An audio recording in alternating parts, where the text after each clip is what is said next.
Alrighty, so hopefully, best transition ever, music to voice. Let's close that. Now, so in the chat we've been talking about what today's about, but let's go over it again. I'm going to be discussing a number of common modeling techniques. And it's not just modeling actually, because some of them are usually using the texture as well. So we're going to sort of be bouncing between some of the tools, and in my experience, most of the tools that you might use to create an asset. And then once you know them all, you can kind of bounce and blend and do all sorts of things. So yeah, I thought this week I'd go over sort of like an overview and then go into choosing one of them at random, or chat's choice if they want to see one in particular, and then make something, and we'll figure out what when we get to it. So I do actually have a graphic that I prepared before I started. Where did I put it? Yeah, that's right. I gotta figure out like how to do Google Docs has like Google presentations is pretty good. I should have done that. Oh well. So I did a graphic. Here we go. So this is it. And on top of that, I'm going to do some drawing over the top. Can you read that, or should I make it bigger?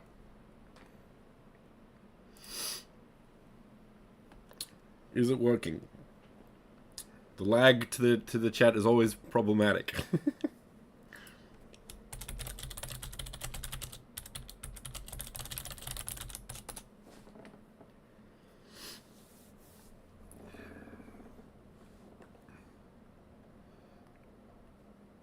Maybe this. There we go. Perfect.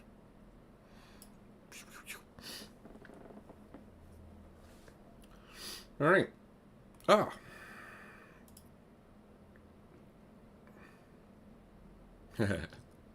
Might help if I show my screen. So glad I picked that one up. Yeah.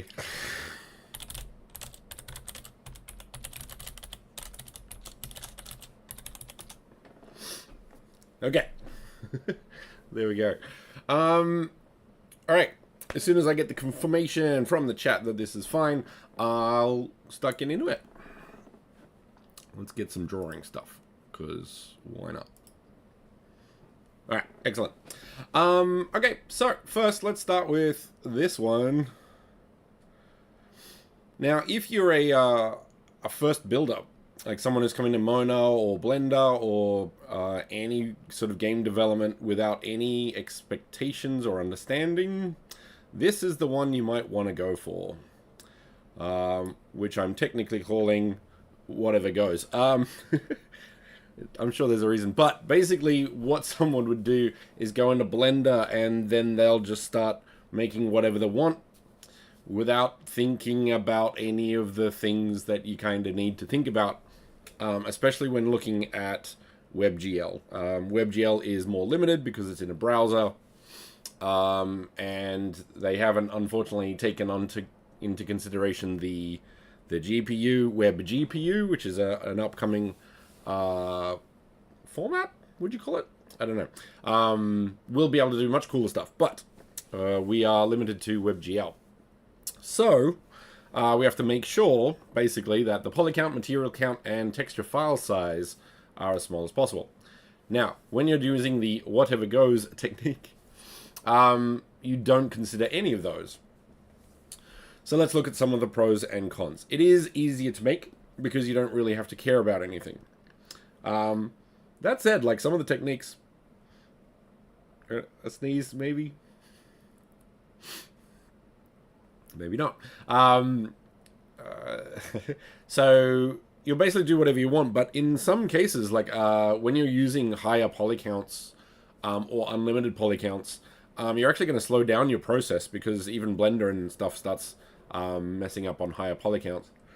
But the thing is also, things get a little bit complicated when you start looking at multi-resolution and stuff like that.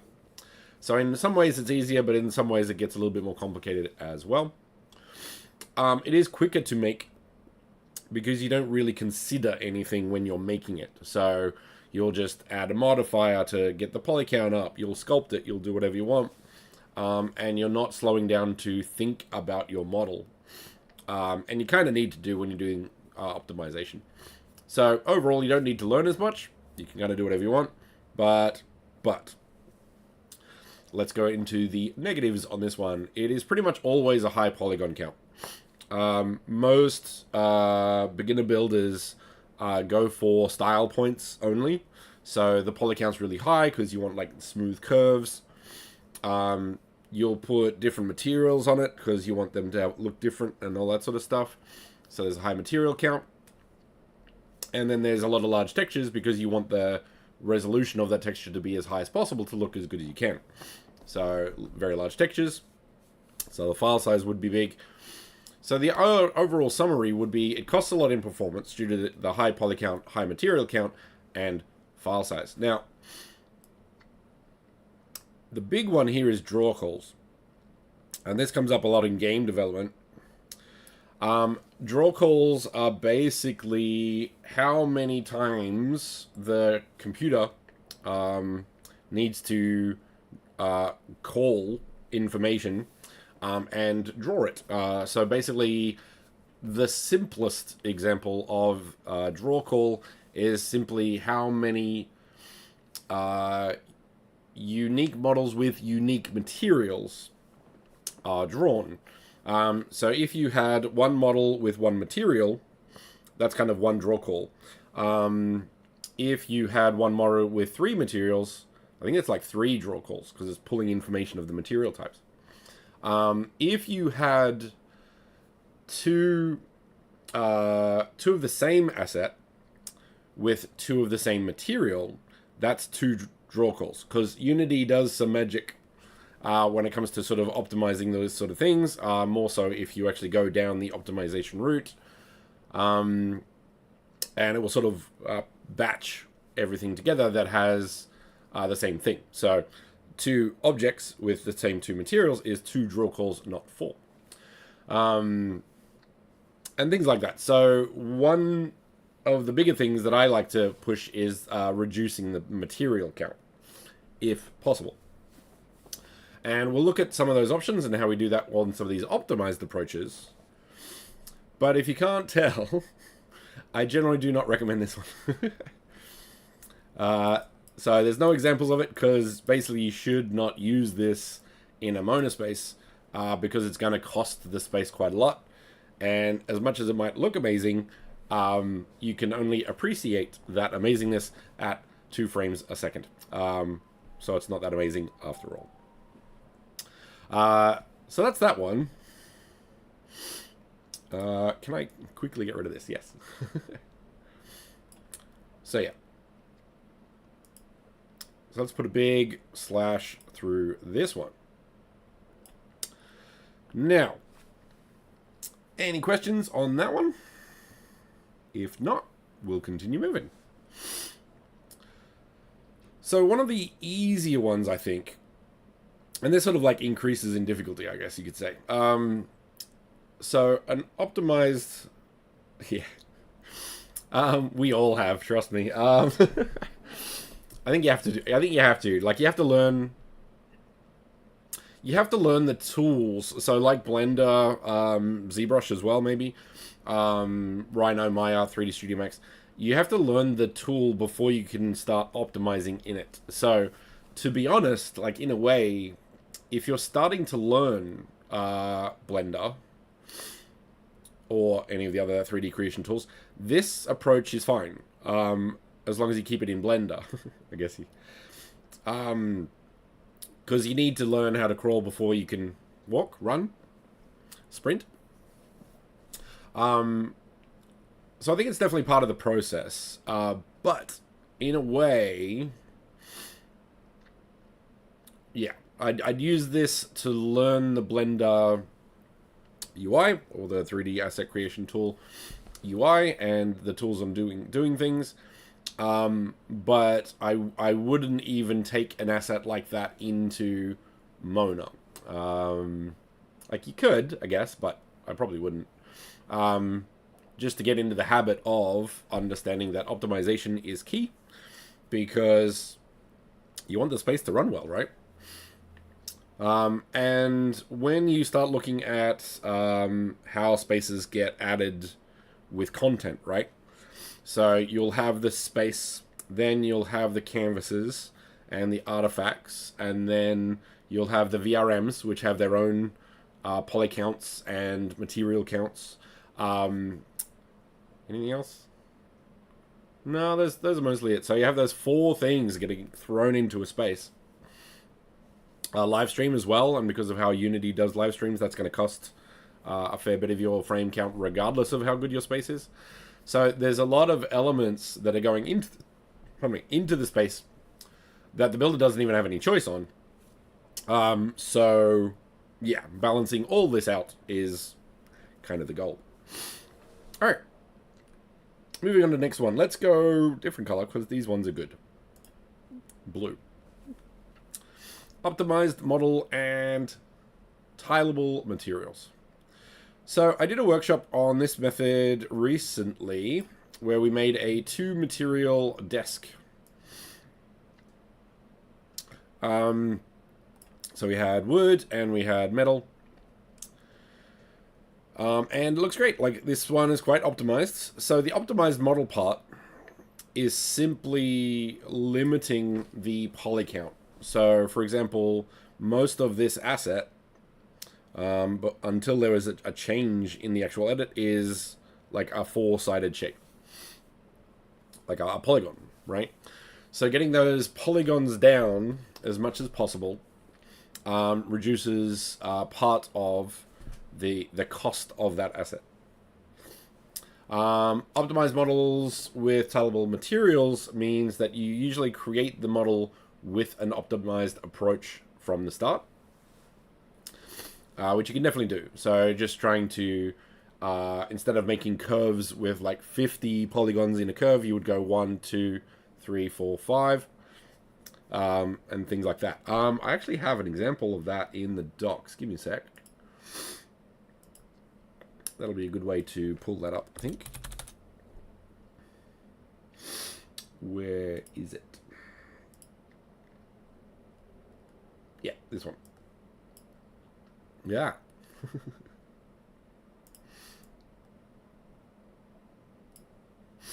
Okay, so in our Building the Metaverse doc, and I think we're trying to think of a better name for this to make it like a little bit more obvious for people to come and check it out. But the anything goes approach kind of creates assets like this, especially if you're using curves. And that poly count is ridiculously high. So we do not want this at all. So much so.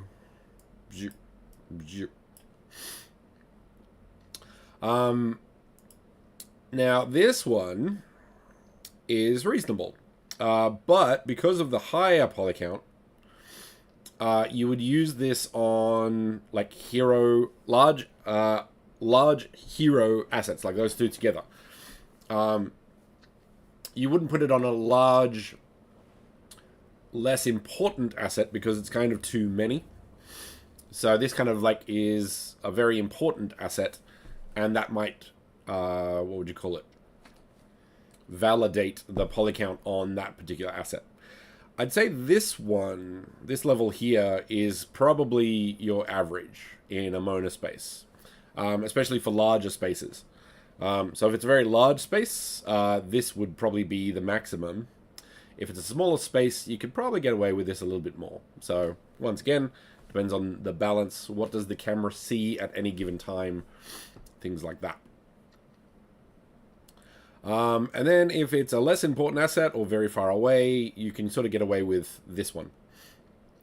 Now notice down the bottom that the only difference between all 3, kinda, is the silhouette. Now this will be very important in a later technique, actually. So we're going to get to silhouettes a bit later. But yeah, so this is kind of a unique or very important element of creating a polygon count, in that the asset at a front view, not edge view, kind of looks the same to a point. Now it does get a little bit fuzzy on this one, but like these two are basically the same apart from the edge here.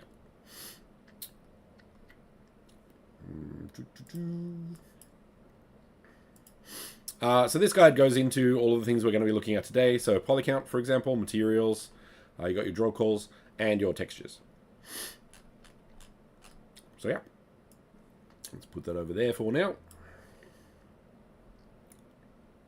Nope, I'm going to reduce that one. There we go. Okay, so back to this.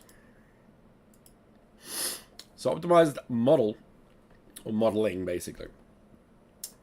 Now, it's relatively easy to make, pretty quick, and you can get some high quality results because the materials are pretty good. So it's lower poly count. Now, this is where it starts getting modifiable depending on the asset. So it's case by case in all of these, to be honest. But this approach might have a higher material count because each element will have its own material.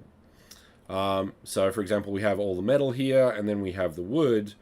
But sometimes you might have other things. So you might have maybe 3 different types of wood and 2 types of metal. So that's actually 5 materials. Which is for one asset that's getting onto the higher material count kind of thing. So 1 or 2 is fine. 3 is maybe okay, but 4 or 5 is starting to push it. And maybe you need to start looking at alternative approaches to it, which we'll get to in a sec. So this one, it costs a bit in performance depending on how many materials it has. So this is mostly about materials. And also, actually, the file size can get pretty big. So if you were keeping these at, like, let's say 1024 by 1024, and let's say you have 2 or even 3, so you might add the metallic and smoothness map, the file size of these would be pretty big. So you have good poly count, medium material count, but the file size is pretty high because you can have a lot of textures for that. That said, Unity has a thing called crunch compression, which allows you to greatly reduce the texture size. It is loss C, so you might lose a bit of the quality, but the Unity crunch compression is actually pretty good. So that is one technique to get your file size down, even though you have more materials. So that's one way around that. So yeah. Any questions there?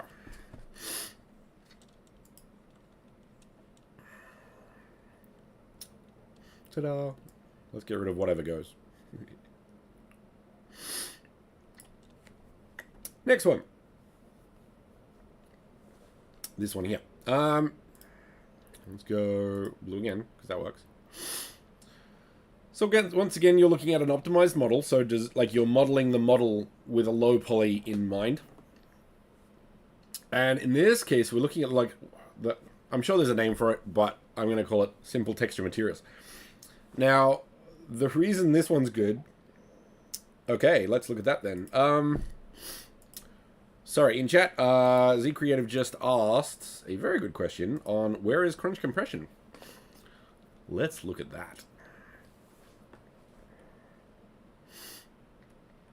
It's on the texture. Let's go on which one? Let's go Minotaurium. Do I have a texture on this? Yes, I do. The Minotaurium actually is, there's 2 time lapses up on this one on our YouTube. Currently working on the 3rd and final one. But yeah, I just sort of run commentary over the top of a different speed time lapse. I think the first one is like maybe 2 or 4 times, but the third one, Probably is like 6. But it just goes over the thought processes of creating a space. And this is the space that I make. Hang on, I got hiccups. I'm going to get a drink.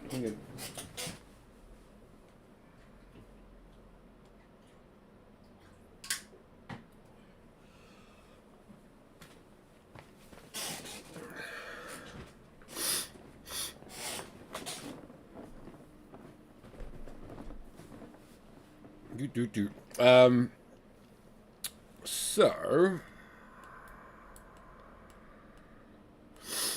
this one I also spent a lot of time on light mapping because it's a very simple space and it's all about the light mapping. So I learned a lot about light mapping in this one actually. Basically more about the filtering. So it's usually on auto, but for something where like all you have is white, you had to be very precise. So you can edit that, which was kind of interesting. All right, so crunch compression inspector. So if you click on the texture itself, like so, down the bottom you have use crunch compression. So this is not the best example on the grounds that it's 170k, so it's already small. But if you put that on, and you got compressor quality, for example, even if you put it pretty high.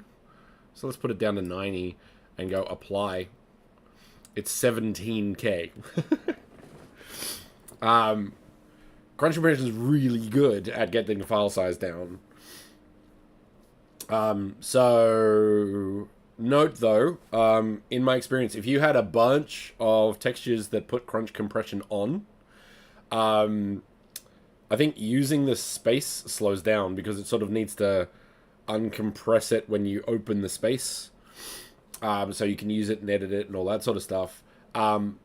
So I don't recommend using crunch compression until the very end kind of thing. So go through all your textures at the end before minting kind of thing, or before putting on the public space. So small note on that. That said, once it's applied, file size gets like surprisingly small. And I think from like 50 to 90, the difference isn't that big, if that makes sense, in regards to quality. So definitely check it out, like here or more so in the space. Does it affect it too much or not enough? Adjust as you can, and do that. So crunch compression, highly recommend it. I'll keep that there for later. No worries. Yeah. So as much as I'm not too sure about the the cost of things in regards to how much VRAM does textures take and all that sort of stuff. I was talking to one of the team on product who is a bit more technical, and he said, yeah, that file size is what gets used. So it's difficult for me to use like 2048 textures on the grounds that it feels like it's a lot of content, but possibly they might actually be fine if you're using crunch compression. And I'm just conditioned because I've been doing game development since like the first Unreal, and back then you had to be very precise with your optimization. I think a lot of games company gets lazy now because they don't need to. But when it comes down to it, as long as your frame rate is what you want it to be on the device, on the target devices. So I kind of have limited access to low-end PC, so I have to be a bit more careful in regards to if I can get my computer to run a Mona space at 60 frames a second, a low-end computer would probably run that maybe at 30 or 40, which is maybe bearable. But I prefer to keep things running at 60 at a minimum. So I'd want like 90 if I can. So depends on the space. And how you go about it, and how big you want the space, and once again, balance is everything. All right, back to optimized model, and simple texture materials. So, this one is probably one of the most performant on every front. So you're going to create an optimized model. The material is super, is usually one material. But it has a lot of color and approaches to it. The only catch is, generally speaking, I might have some ideas to get around this, but generally speaking, it's like a flat color asset. That said, say for example, this texture for this character is 32 pixels by 32 pixels. And it could actually be smaller, like maybe 16 by 16 if you want to be real precise with the UVs. But at that small, it doesn't really matter. Like, you're looking at saving 10k, if that. And I could have a metallic and smoothness level. And note, for this character, I actually didn't use some of the material. Like, 32 by 32 was too big for this particular character. And I could, if I want to, use emissive. So I put emissive on these two. Some of these are metallic and some of these are like a rubber for the wheels and stuff. So you can actually do some really interesting effects with this across the board with some very, very tiny textures. So small, I'm going to change that to tiny, tiny texture file size. Even without crunch compression. So with crunch compression, it'd be like non-existent.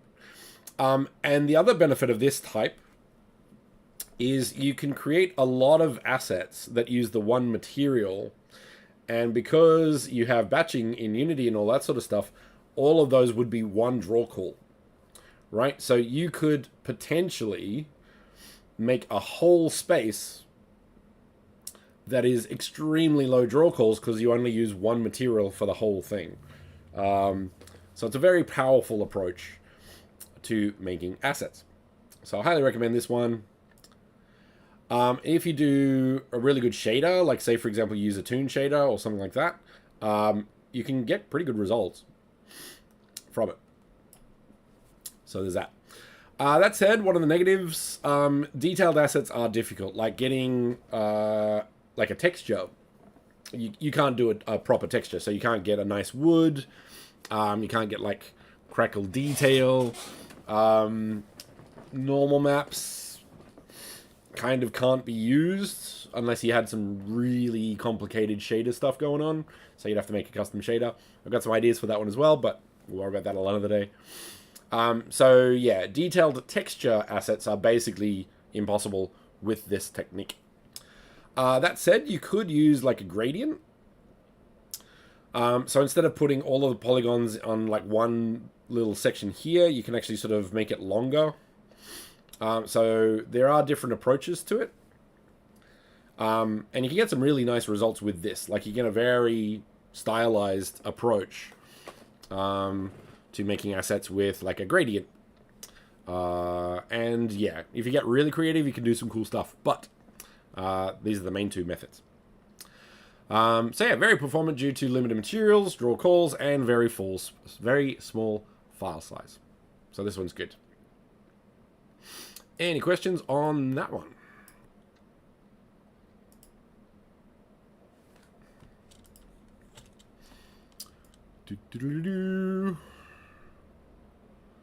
Okay, next two.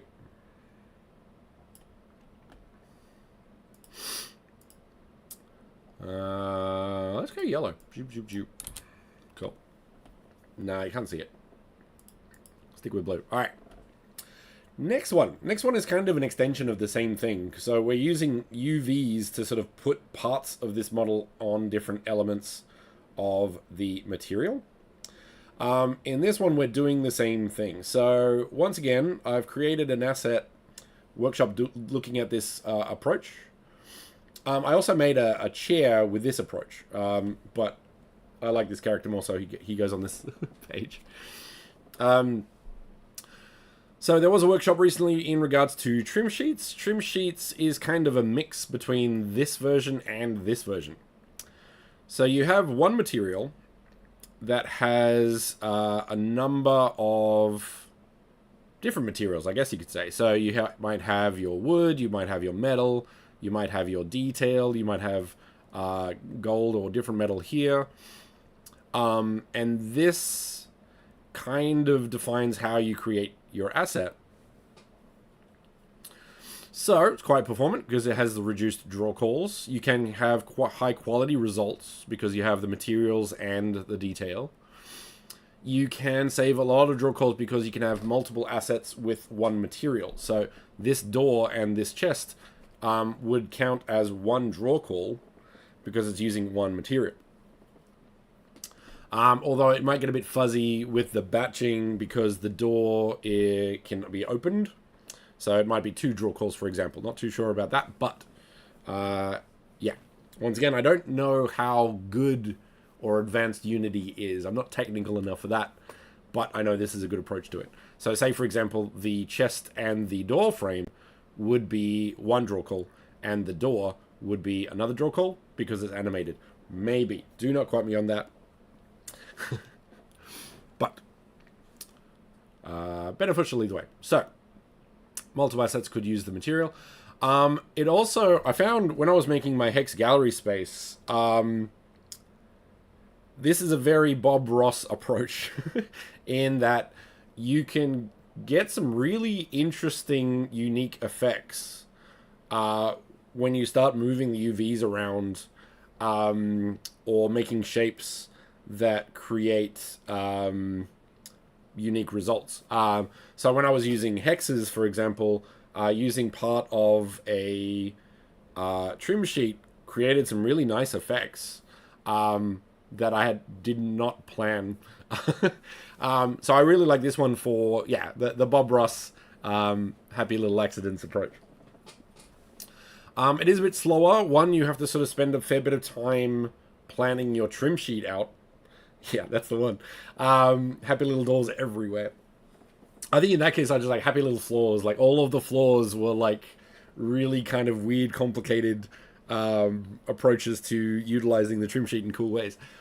And the thing is, the interesting thing with this one is, and it's a little bit of this one, but mostly this one, you'll kind of build the asset from both a texture and a modeling. So you'll add polygons to utilize the trim sheet in different ways. So it does increase the polygon count, but because it's an optimized model, like that's fine. And because you're reducing the draw calls, because of the material count, you can put a few more polygons in there. So it's a really good balance. I kind of find it quite fun. Yeah. That Fromaville space was pretty impressive. I really liked it. It was like really big, it felt like very exploratory, which I liked it. So nice job on that one. It was cool. And yeah, just anything Bob Ross is cool. So yes, slight distraction. So yeah, very performant due to limited materials, which is short on draw calls, and high quality results because you have high quality textures. So pretty good, pretty fun, to be honest. And yeah, so the reason this takes a little bit longer is because, yeah, you spend as much time on the material, kind of, as you do the model. Especially if you want to sort of make it let's say a universal material. So you want to think of, I don't just want to make a chest, I want to make anything that is wood and metal. And how can I utilize that in interesting ways? So yeah, there's a whole process with this one, but really, really good results and great for WebGL spaces or even video games in general. Like things like God of War and all of those games will use trim sheet assets a lot because a lot of buildings are kind of the same materials. So if you can make 5 buildings with like one trim sheet, or even say, for example, you put multiple trim sheets on that space. So you might have 2 trim sheet materials on one asset, but then use them in different ways. You're taking that material much further. So it kind of balances out with the overall balance of draw calls, poly count, and texture size. And on texture size, these are usually bigger. But with crunch compression, maybe that's fine. So yeah, this is usually like a good 1024 or 2048 by 2048. And you'll have like all of the textures for it because you can have all of that detail. So you have your normal maps, which are usually pretty expensive. Metallic and smoothie, so you could reduce in comparison. Like it's always choosing the texture size that doesn't degrade the quality of the model. And you can do that in Unity quite easily. Whoops, hang on. By this one. So say, for example, this is 512 by 512. So we would start there, for example, and there's no change. But if I had this asset, and say, for example, we could probably work with this. So this gradient is this light, for example. So if I press that and go back to scene, like it's animating that. So it's going up the UV, sort of showing people how to get to the auditorium. But so this needs to be really kind of okay. But if we go 256 by 256, apply, you can't really tell the difference. So I could do that. But if you go 128 by 128, yeah, no, that's fine. 64 by 64.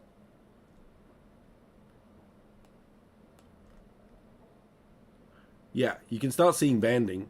Ah, that's what's happening. Okay, so while we're here, because this is actually a very good point, what's happening is Unity, when you reduce it, will have a filter. Where is it? I always mix it. This one. Filter mode. Point, bilinear, and trilinear. So what Unity is doing is actually the texture is banding, and you can nearly make it out, but it's also blurring it because of the filter.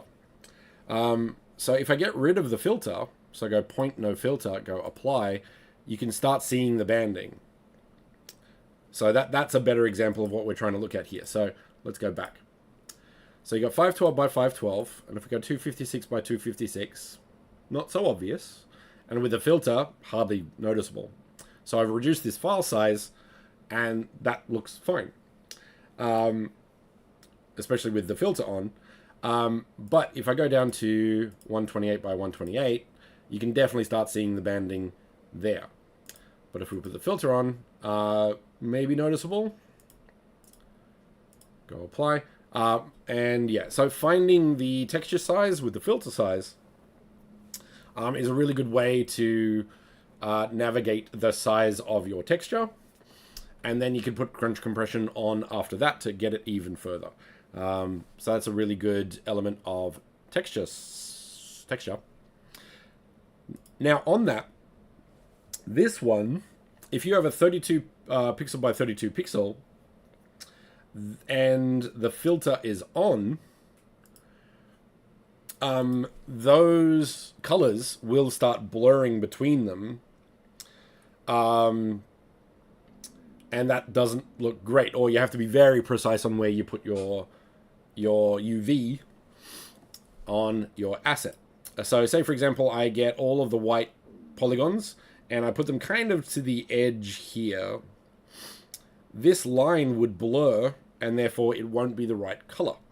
So if you're using this technique, you kind of would need to make sure that the no filter is on and then apply that. So that's how you get around an automatic response on the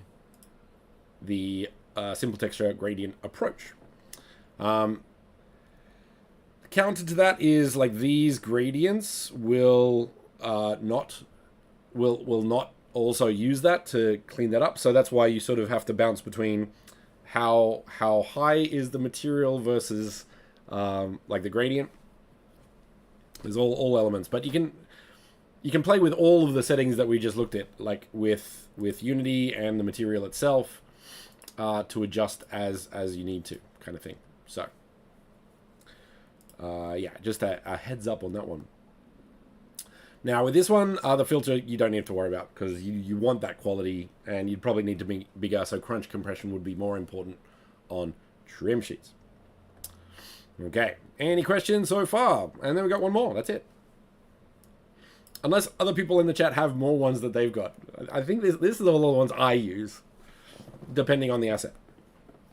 But yeah, with a lot of environments, I'll use these two, to be honest, trim sheets and simple texture materials.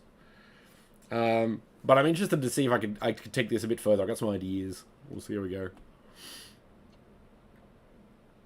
All right. Last one is this one. Retopologized model and baked materials. Now, this is the most complicated. But also has the best results in regards to detail, and it's very custom and or unique.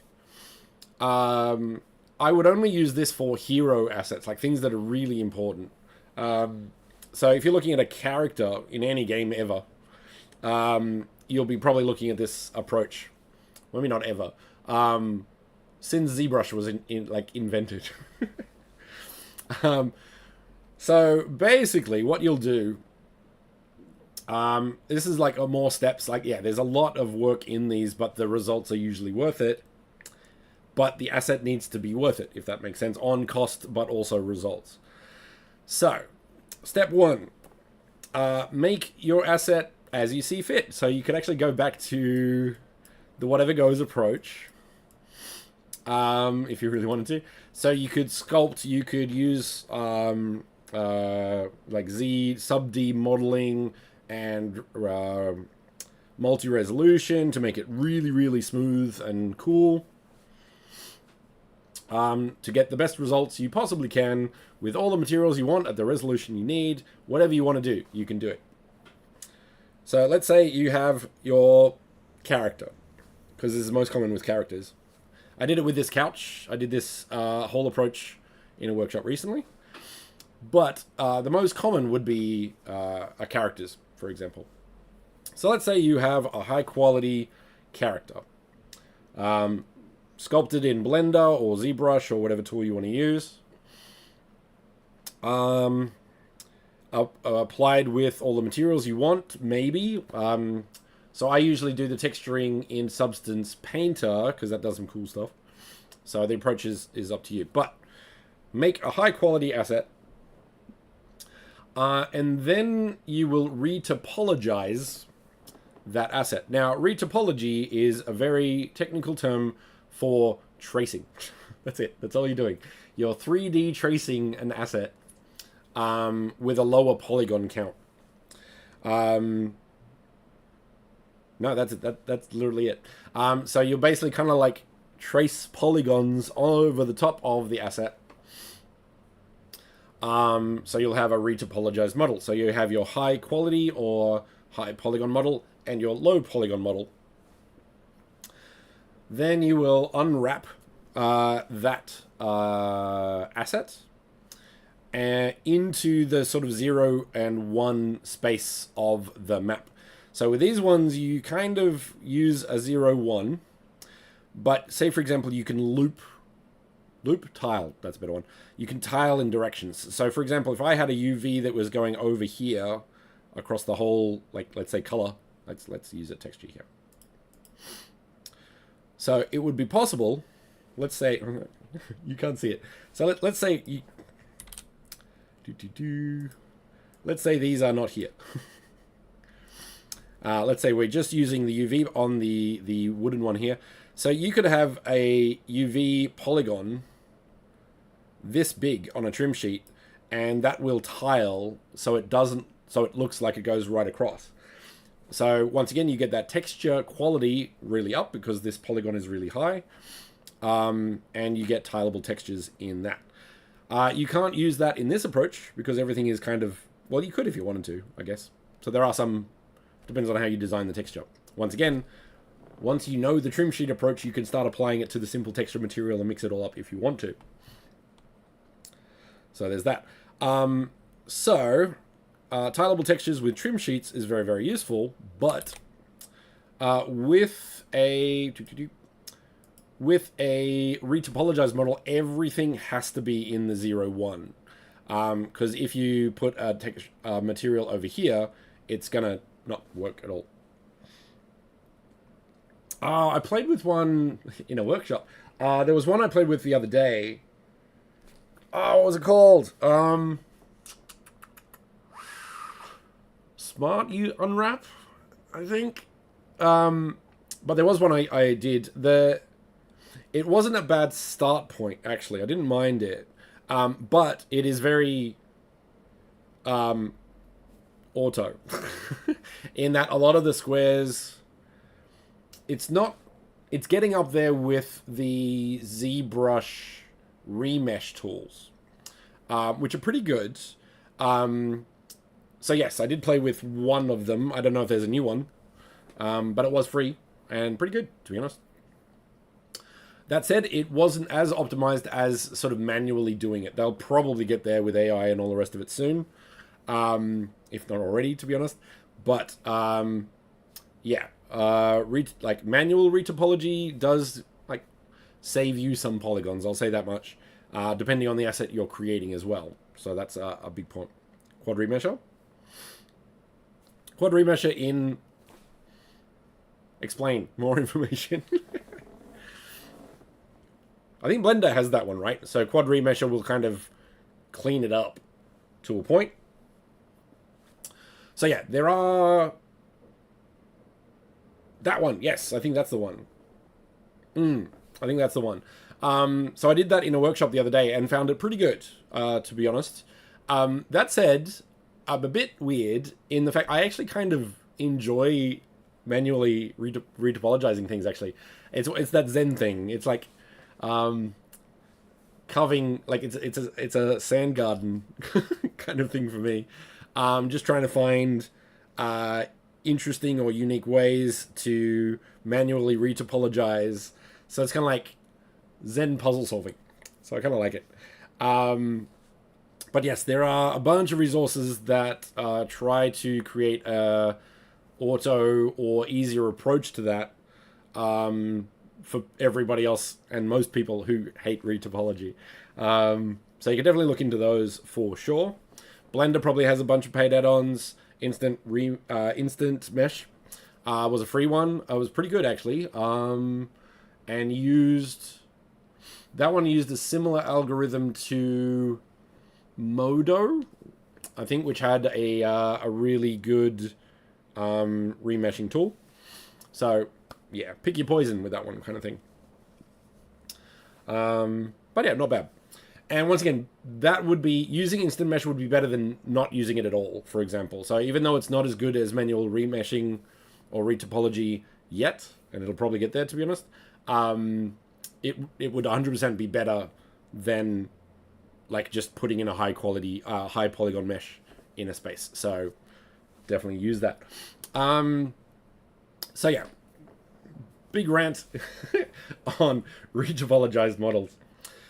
Now, the second part is baking takes that high quality detail information and sort of bakes it into the low polygon information. And a big part of it is the normal map, for example. So it gets a lot of the bump detail, wrinkles, like really fine detail depending on the size of the texture, and puts that into texture rather than the model. And this is where that silhouette issue comes up. So if you have a character, and this doesn't apply to things like Cyberpunk 2077, which kind of does whatever they want, and the new Unreal Nanite technology also kind of negates half of this stuff because it just does whatever it wants now. But in WebGL, you definitely have to optimize. So basically, it will take all that information, bake it into the texture, and with your curves and stuff, the only catch is you'll have the silhouette of the character or the asset stand out as this is a low polygon asset. If you look at it on the front on, depending on the angle and what kind of things are going on, it'll look like a high polygon asset. So this changed the game. This is when games started really increasing in quality because they had this really cool baked technology with normal maps. So yeah. Any questions? I know we've gone on a few tangents on this one. It's pretty performant. There are high quality results with detail. The file size is higher because the normal map is very, like, there's a lot of stuff in the normal map which is very difficult to reduce because of the colors need to keep that rather than joining them together with lossy formats like JPEG and PNG. Crunch compression also, you'd probably have to keep this pretty high. That said, the diffuse, albedo, color, whatever you want to call it, could be reduced a bit easier, and the metallic smoothness also could be reduced a little bit more than the normal. So it depends on the asset. As noted in Unity, adjust and see what affects the model the most, and keep it to the one that doesn't. So it looks great, but it is very much a one asset material. So with trim sheets, you could have hundreds, if not thousands, of assets with one material. Definitely with simple texture materials because it's a style choice. With this one, this texture is a sofa. End of story. And this falls back into the fact that it's kind of like a hero asset thing. You do have your hero asset. It's a very high quality one, but that material is only on that one material. So if I had two different sofas with the same sort of quality, then you would have to have two draw calls because each sofa is going to be slightly different. That said, these techniques could be used to create your trim sheets, which creates your assets, which allows you to use it in more different ways. So, once again, learn them all, blend them all together. You've got some great asset techniques. And that's it. That's all of the techniques that I recommend. Actually, no, not recommend, because there may be other ones that I don't know. So, these are all the ones that I use. But also, I'm a bit old school. Like, I enjoy the process of making stuff. With AI, with plugins and add-ons to Blender and 3D Studio Max and all the rest of it, a lot of these techniques are getting automated. So, unwrapping. So, haven't covered that yet, but plays a huge part in optimized model, like these three especially. And this to a point. So I should have covered this earlier, but anyway. Unwrapping, if you don't know, and I think all of the people in the chat do, but I'm going to tell you anyway. Unwrapping is, if you have a 3D asset, let's say a cube, materials, or textures, more the point, are 2D assets. So what you need to do is figure out how to get a 2D asset onto a 3D asset. Unwrapping is how you do that. So if, for example, you had a cube, you unfold that cube to be a flat asset, and then you sort of draw... How would you describe it? Let's do it. Don't tell, show.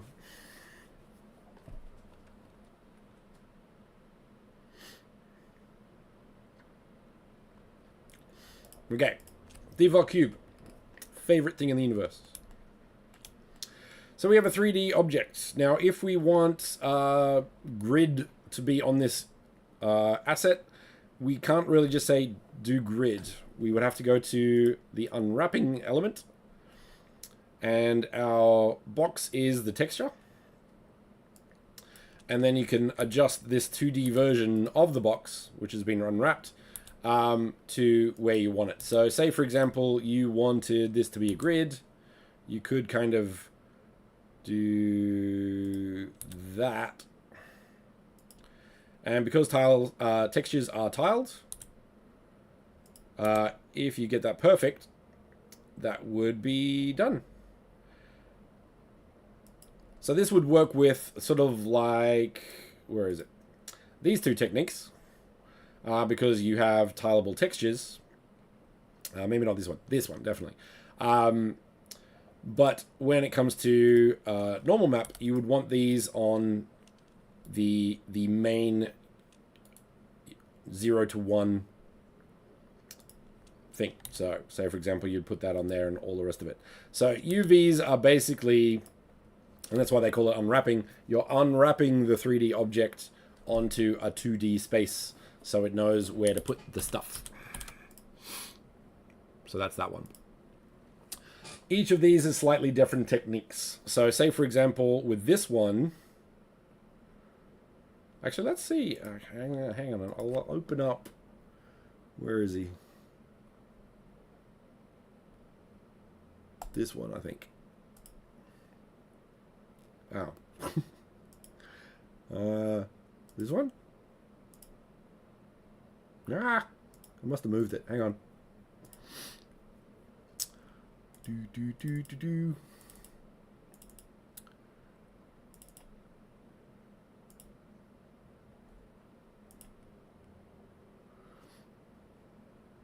Yeah.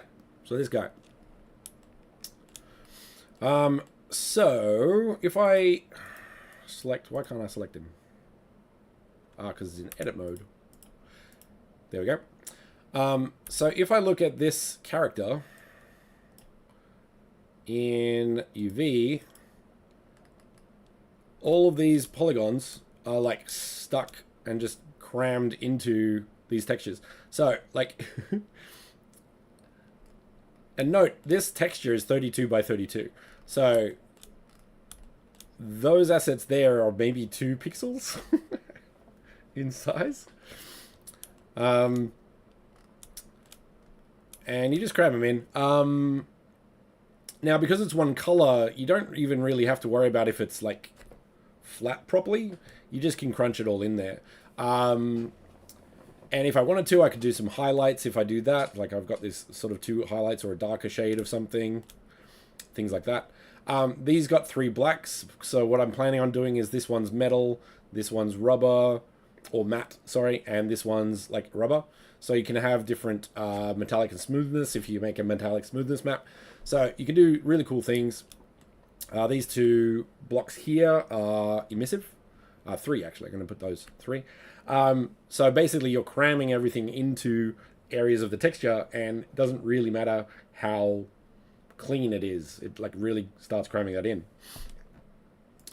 Now with this one, you can't do that. You can't just cram, because you need to really utilize the texture accurately, if that makes sense.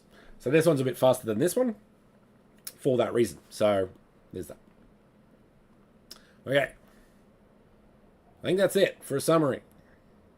A perfect 1 hour. That's great. I'm a big fan of that. Any questions? I'm going to get a drink. Think of some questions.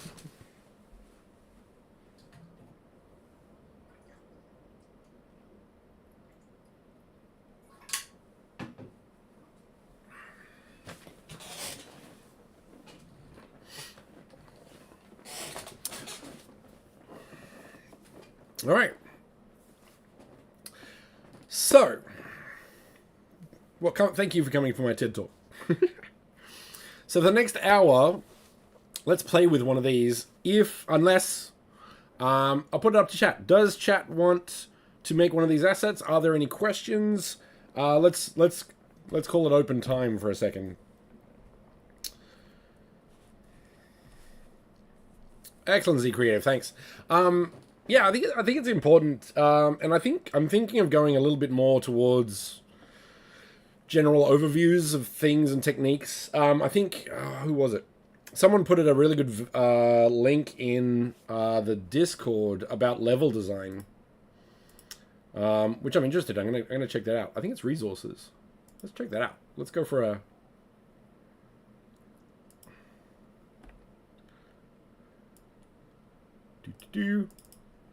So this is in the resources channel on the Discord, and probably goes into a lot of information in regards to how to make cool stuff. So yeah, have a read. But basically, yeah, there's a lot of, when creating anything, to be honest, it's not even just games, it's just anything. When creating elements of anything, there's definitely multiple steps. There's the technical, so for example, just being able to create the things that you need to.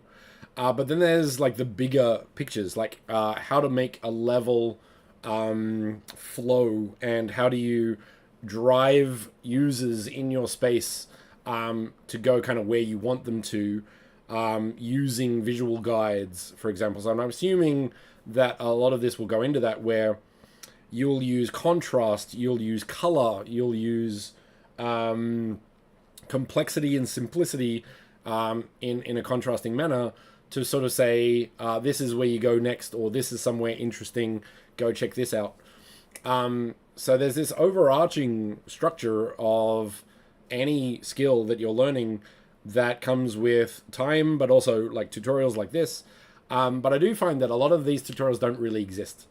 You'll get thousands of donut tutorials for Blender, but what is a donut? Is it the right donut? Like, is it the, what kind of feeling of a donut? Do you want to make it an anarchic donut? Do you want to make it a peaceful, chill donut? Like, there's so many levels of design in anything: graphic design, web design, app design, spaces, games, experiences, installations. Like, all of these things have so many layers that take a long time to learn through experience and all of that. So find the resource. This is a really good thing. I'm definitely going to be reading this and see how much I already know and see how much is new. So I'm looking forward to that one. It's a really, really, really good resource for bigger picture stuff. So a lot of the time in the last, let's say, year, I've been focusing on the technical skills. Because if you can't make something, you can't really do a level. So that doc will go into the bigger stuff once you know how to make a level. So I think the order is probably more technical than existential. What kind of level, what category would that resource be called? Global, universal language? In regards to these sort of experiences. So yeah, there's definitely a lot of levels to any skill, I guess. But I think you do need to start with the technical because then you can create those things and then start creating better things, I guess you could say. So there's that. So yeah, any questions with all of the things? Otherwise, we can make one of these. Which one do you want to make? In 1 hour. Yeah, no, it looks really good. So happy that came up. I've never found it. The thing is, I've also never really looked for it. So I'm wondering if it comes up if you just type level design. Well, let's find out. Kind of interesting.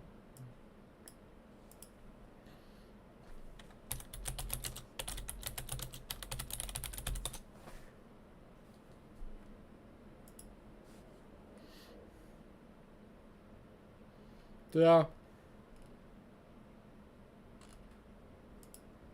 All free. There's a lot of tutorials, like YouTube tutorials. Yeah. CryEngine, I remember that one. And some of them, of course, are paid, some of them are free.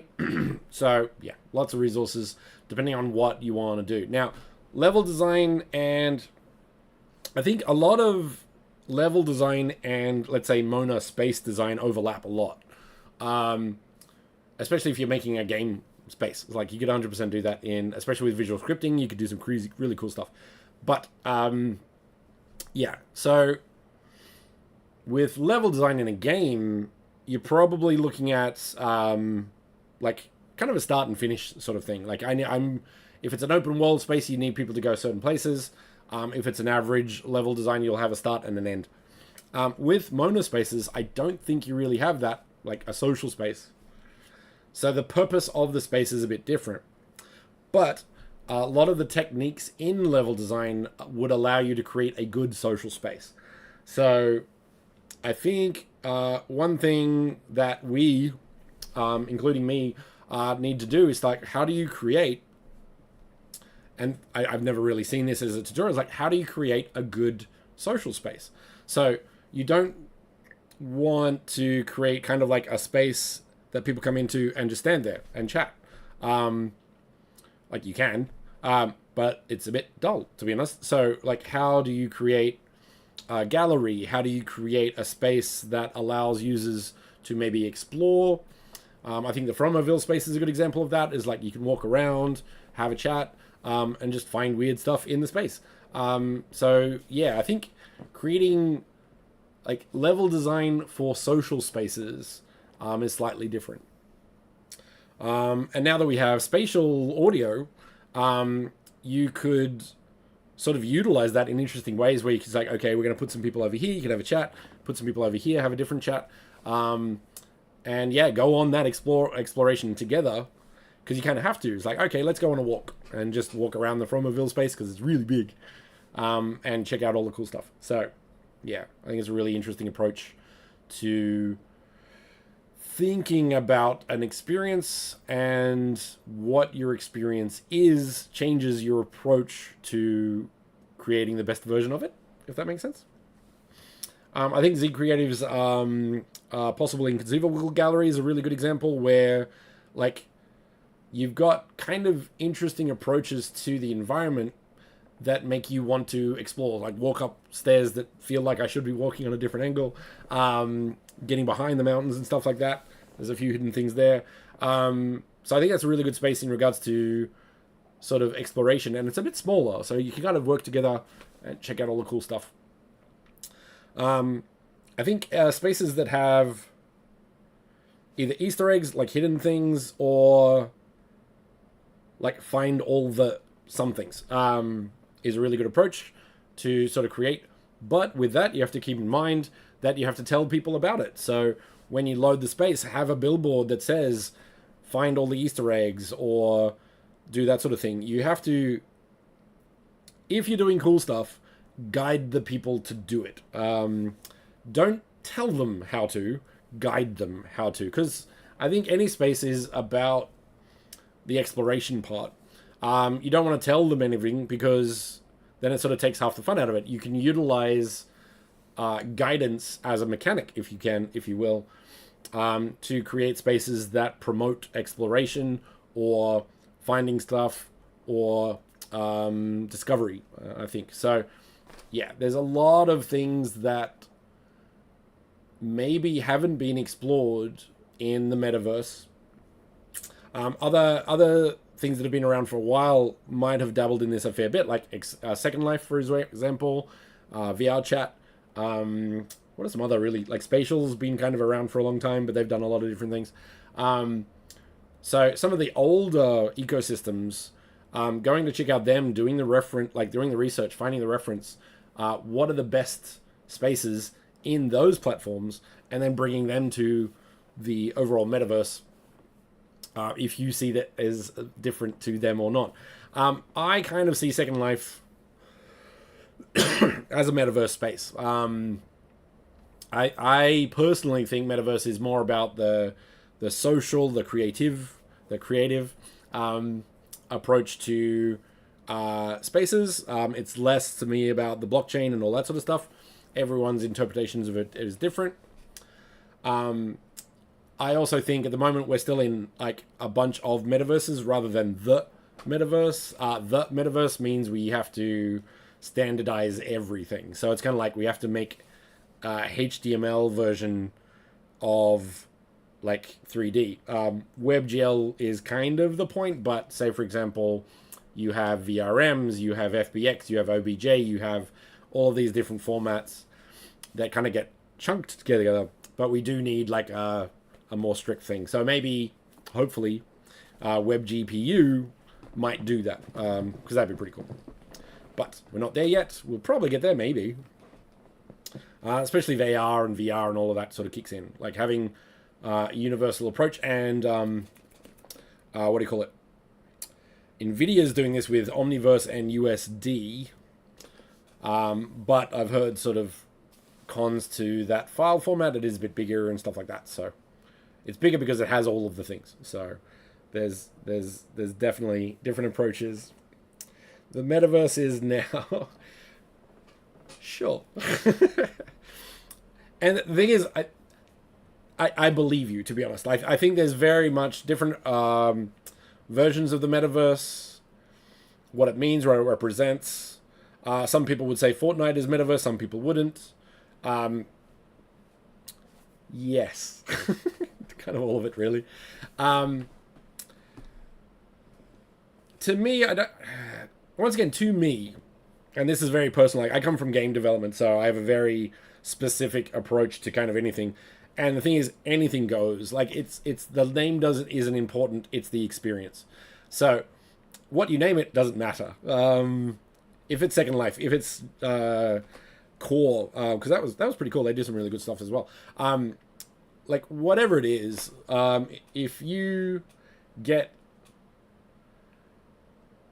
yeah, it's a communication device. That's all it is. Do what you want, man.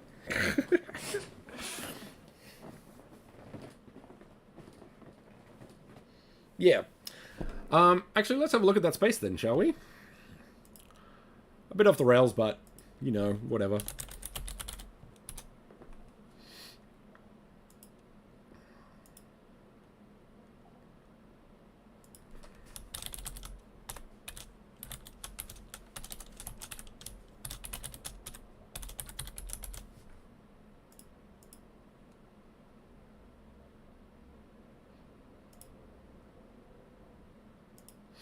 Give me a moment, just pulling it up.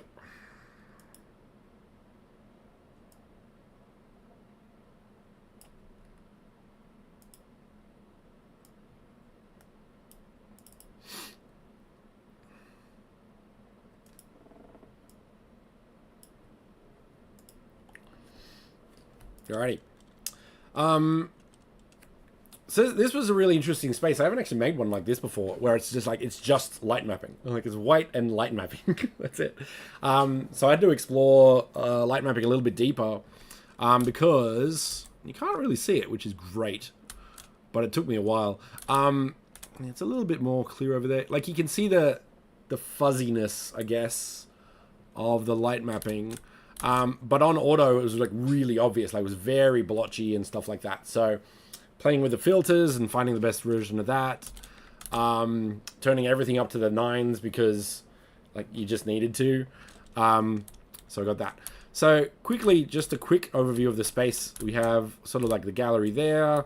And then we have an auditorium, where the event is getting held. You'll have live streaming and all that sort of stuff in there. Now, the guide, if you will, sort of makes it visible as to where to go as the end goal. So if you want to get to the point, you sort of have a look at the white light that is basically animated. It's the only thing that's moving. So that falls part into the contrast of elements to draw attention to it. Now, if you want to, you can sort of stop. You'll sort of see that when you're running past. It's like, oh, okay, let's have a look. But even if you go over here, that line or guide goes back to where you're meant to. So, really useful tactic for, guidance. This sign here is a prime example of kind of Ty sort of mentions that a lot of people come into the space who haven't really seen Mona before, and they don't read the tutorial on how to use Mona, which has like press this and this to do the thing. They just press escape and get rid of that. So basically, this canvas, which is in the space, sort of allowed us to create assets that guide the user once again in regards to what is this space, what do you do, and I think in her example she added like this is an auditorium space, follow the line and that sort of thing. So even if you've never used a metaverse space before, or WebGL space, or my mum, like she didn't even know what like WASD, which kind of makes sense, then you would read that even when you spawn, because you can see it, and that creates that. So I think a billboard is a really interesting approach, and there's different approaches to it to do that. We have another canvas up here for the event itself. So if we have different events, you could have a different canvas there. Nice up skybox. And then the auditorium itself. with a couple of portals.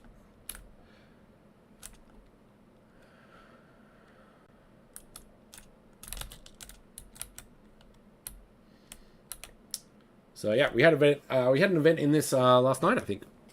As always, I was asleep, but looked pretty good.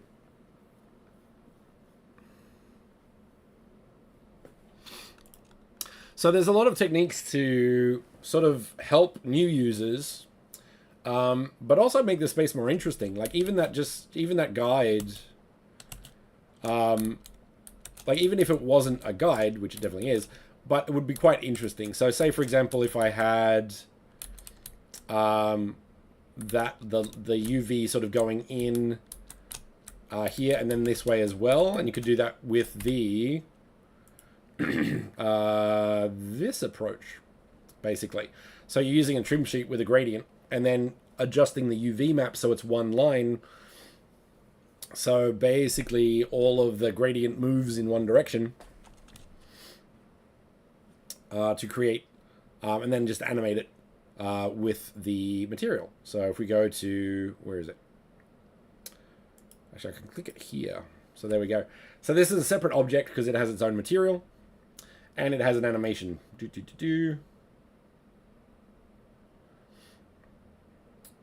But if you look at the UV of that, it is literally one line. So you go one line, rotate that bit up. So it goes there, then put that, then put that, then put that. So there's like one line up the thing, and then just animate the texture in one direction, and then you've got the same result. So that's a really interesting way to... one, do really cool effects. And you'd probably mix between sort of this and this, these two.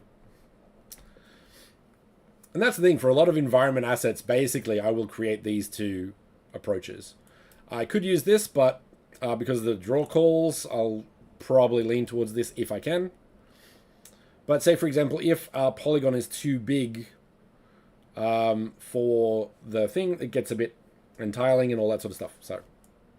if possible, these two. That's where it's at.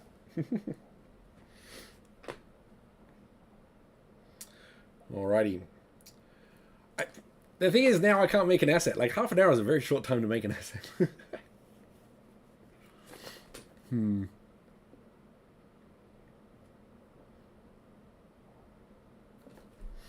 Alright. So any questions? Otherwise, I don't want to... I did hint that I wanted to see if anyone liked any of the ones, like wanted to make one of these. I like this one, but I think I like with this one the most on the grounds that I have some ideas in regards to trying to create assets that look better with limited resources. So I have some shader ideas that I want to play with, or yeah, just seeing how far I can take this technique here. But that's exploration in asset creation, so I'm not going to be doing it today. So yeah, let's do this one. I want to let's play with this. Thing is, I actually need to make the texture. Like, get the texture. So let's do. What can we do in half an hour? Who wants to join in? I'll get the textures to you, and we can figure out what we can make in half an hour. How does that sound? The half-hour challenge.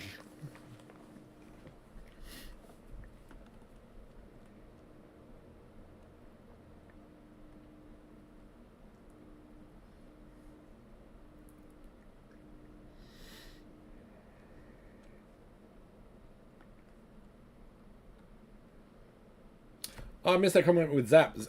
Yeah, storytelling in the environment is the goal. Like, I think in the metaverse and definitely in the NFT culture, like, the story is everything. So being able to create character or story in a space, in an experience, is yeah, hard to do. But if you're talking about that or the target plan here. Let's open this one. Yeah. And it's tricky, but that's the skill. Like, that's what you're selling now, is the experience. Like, the idea of creating amazing. Let's do, move that across a bit. Copy.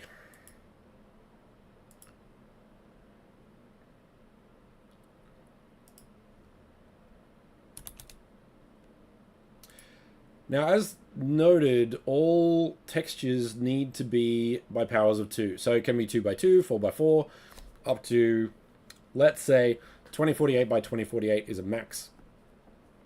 The skybox is okay to be 4096 by 4096, and then crunch compression and everything. That said, you can do, like, say, 256 by 512 or 1024 by 2048. I'm not sure if it handles, like, 512 by 2048 as well. Not too sure about that one. Once again, you'll have to get someone more technical than me. But let's do this one. So I'm going to go 256 by 256. Done. Yes. Let's see what we can do. Who wants this texture?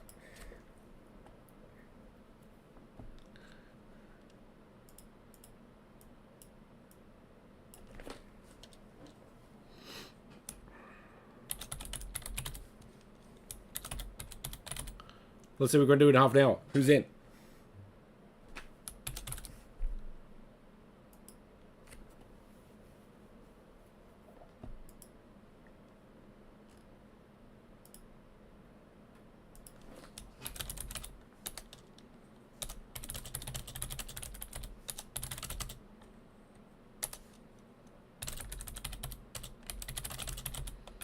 Putting it in the Discord. See if anyone wants to join in.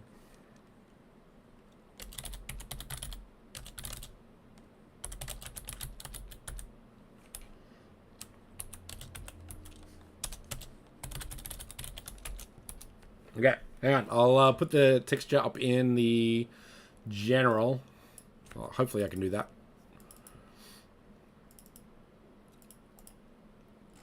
So many workshops.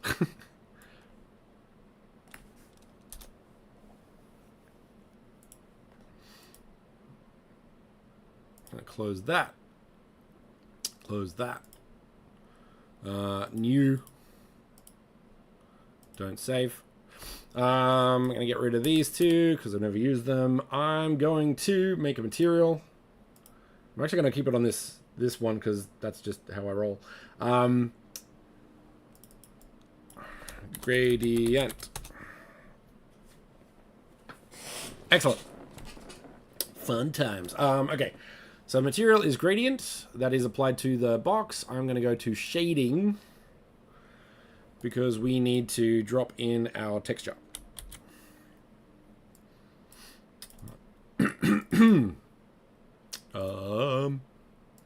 Tutorials? Yeah, workshops.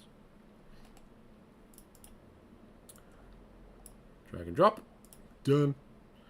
Color, base color. There we go. All right. Is there, where is it? Linear.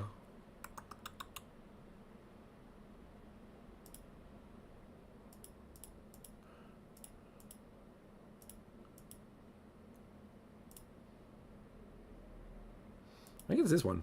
Closest. Doesn't matter too much. Not that one. Yeah, I'm going to put it on closest and see how that goes. Okay, cool. What are you going to make? What am I going to make? Now, this texture is a mix of kind of one I found online because I didn't have the time to do the gradients. So, of course, I would change the gradients a little bit. Some of them are also mine. So, the black, the gray, the blue, the green at the end, stuff like that. So, just a heads up on that. What am I going to make? What am I going to make?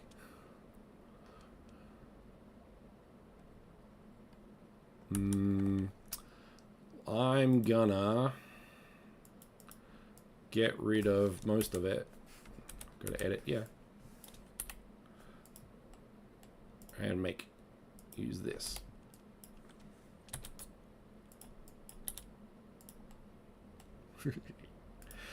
So a lot of the time I'll I won't really use the texture because that's just color in this case. With trim sheets, I'll use the texture as much as anything else.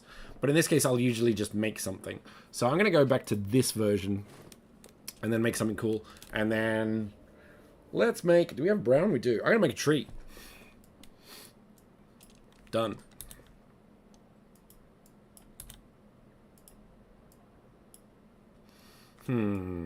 Okay. I'm gonna use...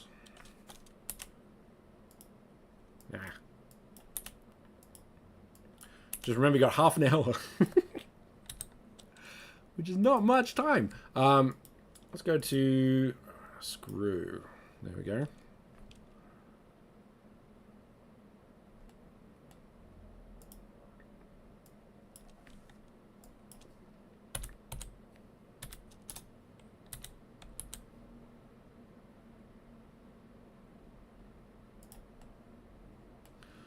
Cool, on the way.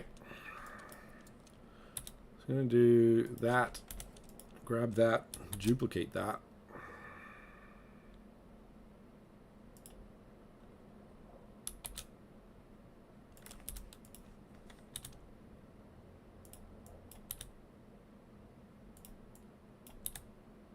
Now notice how I'm not putting polygons under that. The reason for that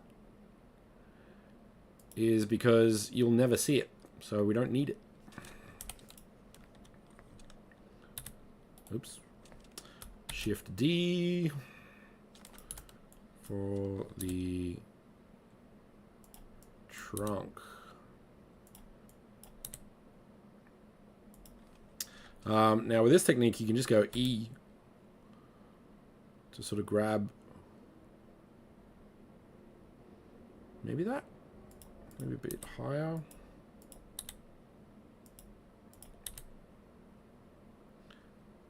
I kind of want more trunk.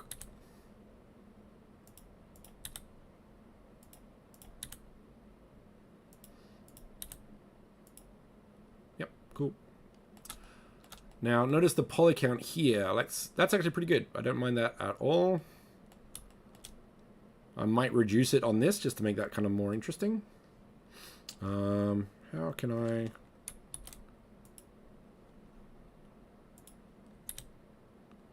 Like that was using Control R, sort of like add an edge loop. All right, cool. So that's our beginning of the tree. So I'm going to lock that down and then I'm going to edit it. That's ugh. What's going on there? Apply, edit, merge. Done. Okay. So I'm just going to kind of grab some of these.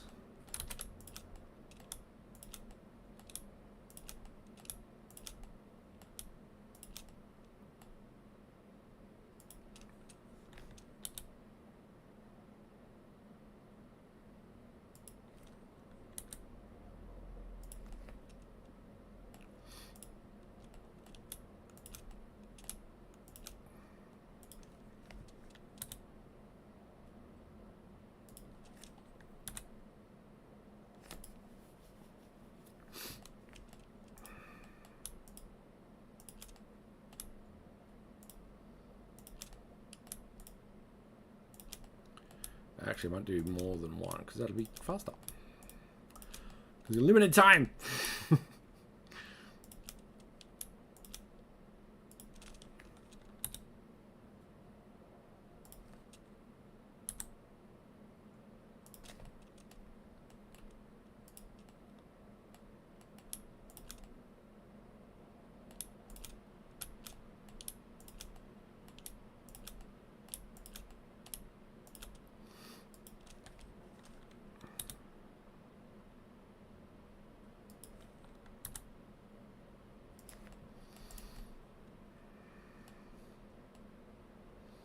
Yeah, that'll do. Okay. Trunk. Do.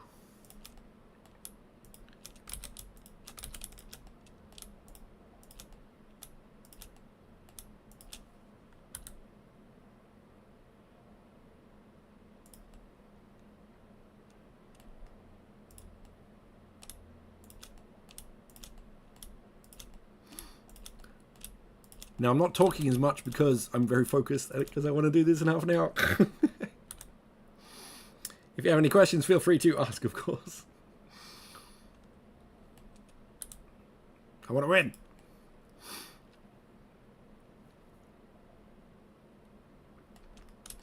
Okay, so prime example of things here. I'm going to use K to make sort of like a knife tool, because I want these longer ones to have that like a little bit more.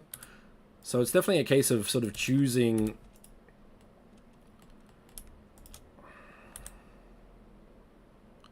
different approaches to it.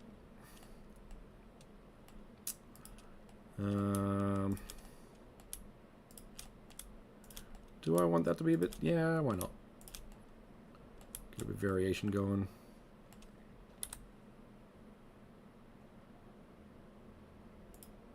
Yeah, it's one of those things. One, they didn't name it lathe, which kind of annoyed me a lot. Because in 3D Studio Max, you had the lathe tool, which made a lot of sense, because that's what it is. So I was always frustrated with that. Now I'm gonna... Yeah, I'm gonna do this. I want a snow tree. So I'm gonna do a thing, because I want snow on my trees. Ah, interesting. Okay, so I can't use the thing on that, so I'm gonna have to here use the knife tool, bisect tool.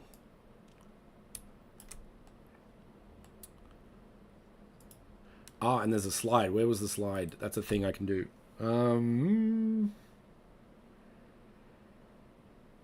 Where was it? On edge. Yes. That's the one. Excellent. Okay, so let's do that again.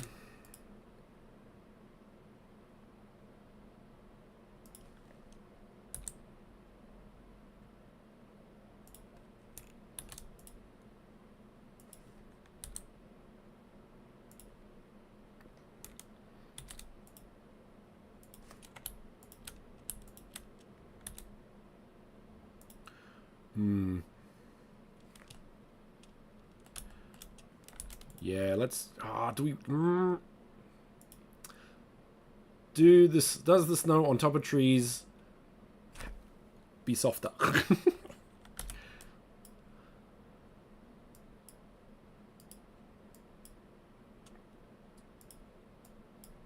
Yeah. Once again, because it's... I would point at the top. Ah.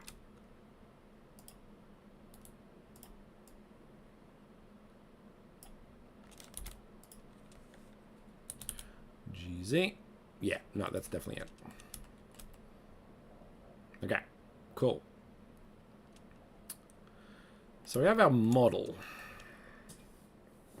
I might have to tweak. No, maybe not, actually. Okay, so we have our model, right? It's all very lovely. So now we can go to shading. That's like 10 minutes. That's not bad. No, we're going to UV. That's the one.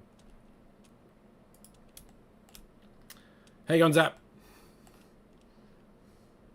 Is he creative? I want screenshots of what you get at the end of the session. It's only fair that way. Okay. So, as you can see, like the UVs are all over the shop. And that's fine, because we're going to completely destroy that. So, what I'll usually do, and it depends on the asset, I'm just going to do Smart UV, and then do that. Move it out, so I sort of know where it's at.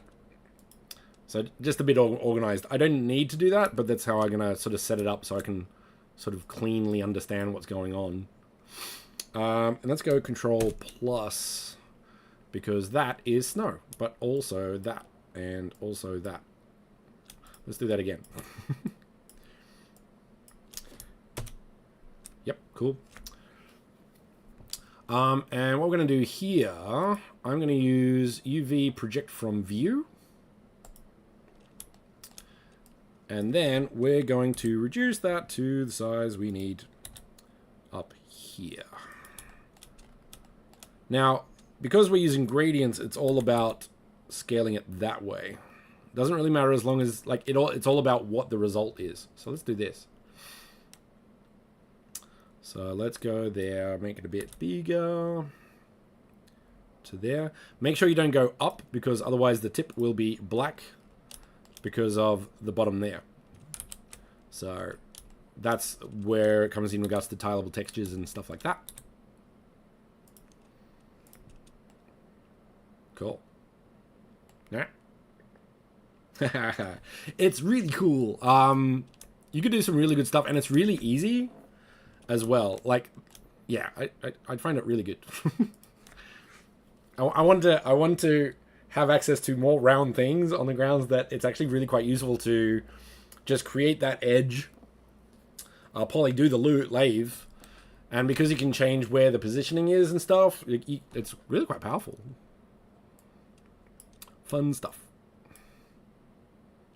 Let's do this. So I'm going to click on that and then use Control, and it will sort of go the shortest route to that selection, and then just Shift to add, and then Control again. So those are useful tools for sort of selecting groups of... There, to be honest, there's actually probably a tool that grabs the whole edge loop. I should learn that. Okay, figured it out. That's dumb. Alt.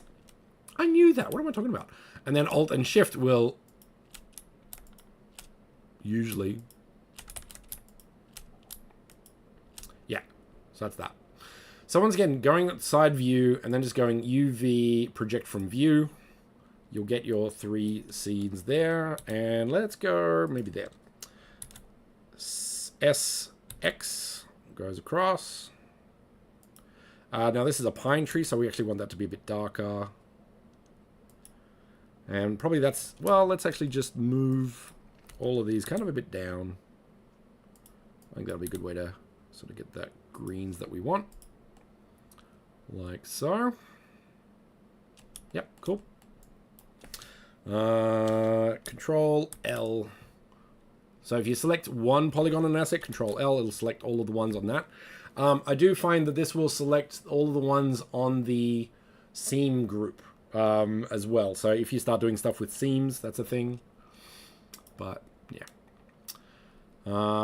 Once again, UV, project from view. Now we want this on the brown, which isn't... Ooh. They're not as brown as I would like. I might have to tweak that a bit. Scale, X. Make it more brown.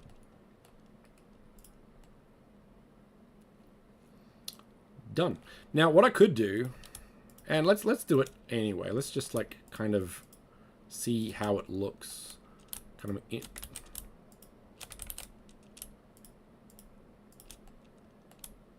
because I have an idea.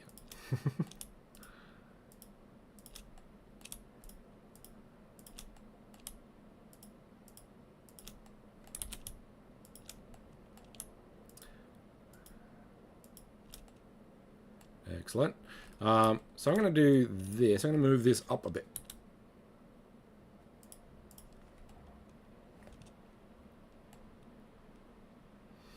Let's get rid of the edit and see if that even worked. Subtle. Not. Let's make it more obvious then.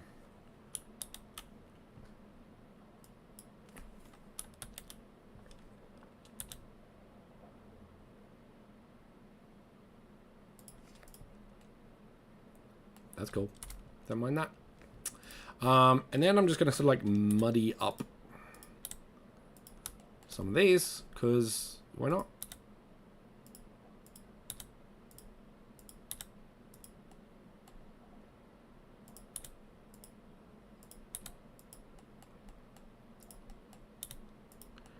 actually going to do those as well because that'd be kind of cool.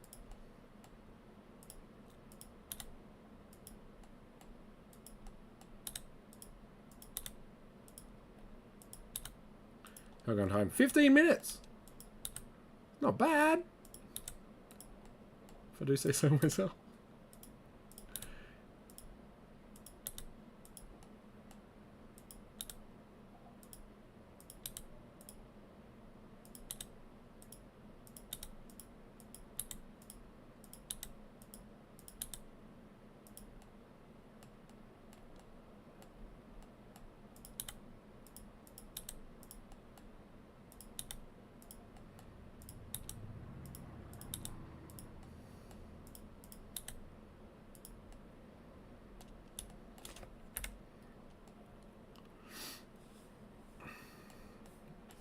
Okay.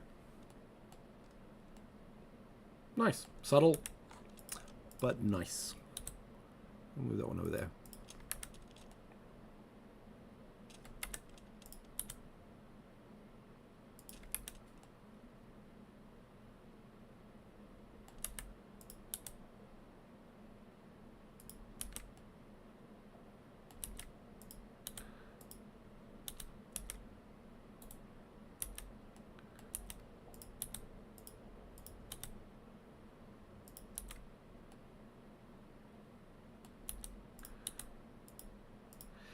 Now, a problem with this one is kind of like the shine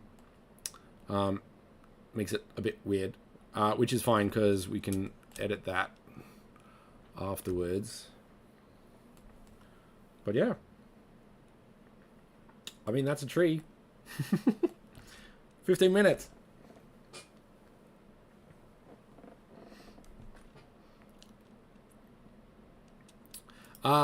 Okay, let's do another thing. I'm going to make a stump as well. 2 objects. Ooh, this one's going to be interesting because we want that like a kind of cool detail on top. Alright, interesting. No, 100% you can. So, say for example, is this cheating? Are you trying to slow me down? Is that what you're doing?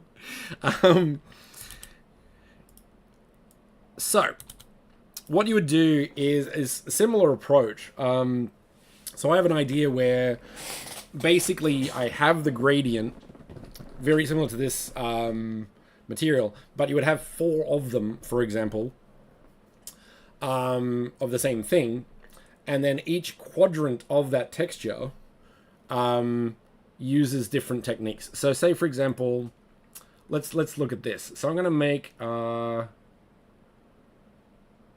am I doing? Canvas size. So let's say we're going to make a 512 by 512 like so. And then you would sort of grab this and put it over here and then do the same down here, right? And I'll play with this and be exactly what I want it to do. So I might do different colors or whatever. To be honest, I'm not the biggest fan of these colors. So I'll be planning on making like the perfect texture for this. But what you would then do, so let's say we put like just some guides in there. So say for example, this one would be a matte color. This one would be a metal. Go away. No, I don't want to learn anything from Adobe. This one could be emissive, and this one could be like a polished. So you'd have matte, metal, polished, and emissive. And then you would move things around into those categories, right? That said, on my material, I might want to make the like this. So it would be possible to make this like matte because that's wood. I would make the green kind of a little bit shiny, and then I would make the snow very shiny. But the problem with that one is then those colors are only that type of material. So there's 2 different approaches to how you would do that. I plan on exploring kind of the multi-approach. So you have 3 or 4 material types in the one material, and then you can adjust it as you need to. Emissive, you don't need matte or polish and all that sort of stuff, because usually it's emissive. So it does the bloom and all that sort of stuff. So, but yeah, very good question, because that's exactly what I plan on doing.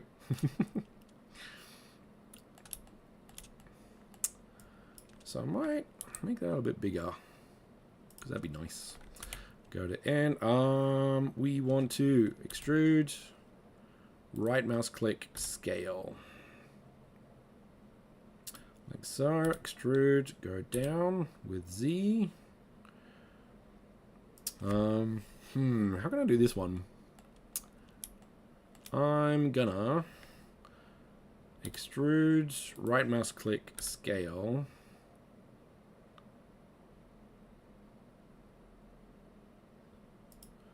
I want to try something here. Right click, scale, and extrude, right mouse click, collapse. Where's that? Scale. Merge those. Okay. Now what I want to do is actually rotate.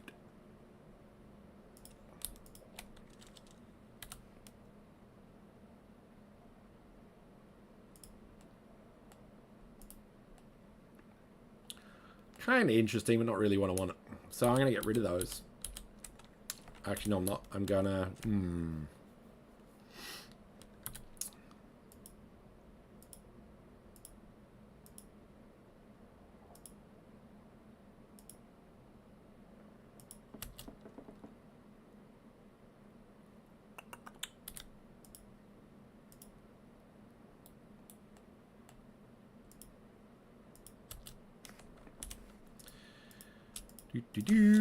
delete and dissolve edges, not edges, because that'll just get rid of them, which is kind of what I want to do. How do we want to look at this? So this sort of looks into the trim sheet idea, where I'm kind of designing the model with the trim sheet in mind, if that makes sense, or the model, like the texture. Like I'm designing the model. I'm building the model with the texture in mind. Yeah, that works. So let's go a little bit smaller, maybe. Dunk, dunk, dunk, dunk. And then get rid of these ones.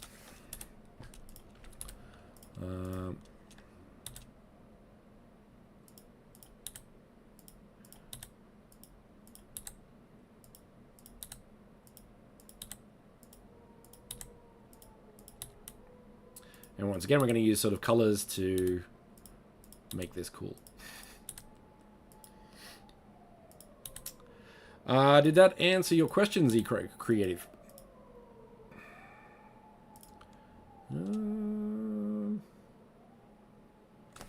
I'll just delete that. And then go F. And do that. Undo that. Continue that. Yeah. And then use bevel.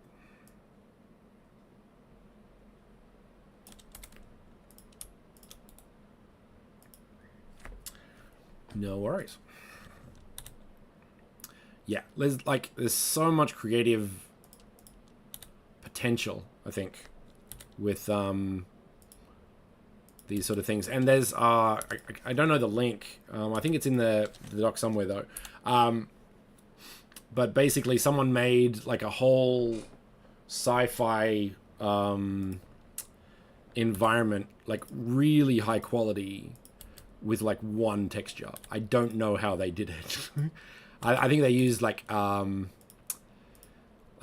shaders and stuff a bit, but like it's literally just one texture. One material, sorry. And using different, what would you call it?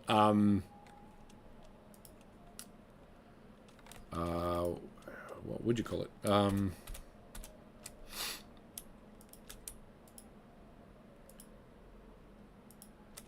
Different shaders and different channels on the textures to create just really cool stuff.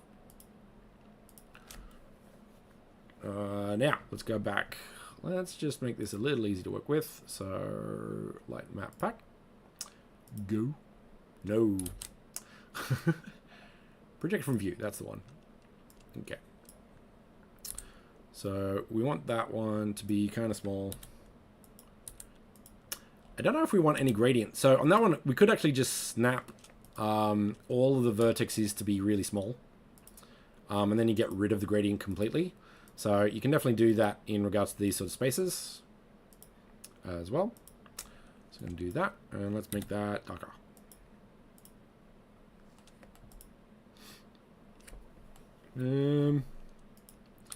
Let's do, yeah, let's get rid of this, I think. Huh, okay, you're going to have to fix that. Let's get this kind of on the same level as well. Subtle changes, that's fine. What's going on here?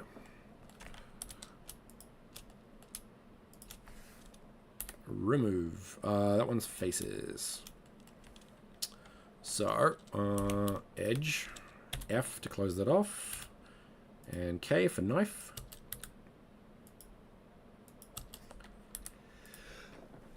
Ooh. Let's just move that down.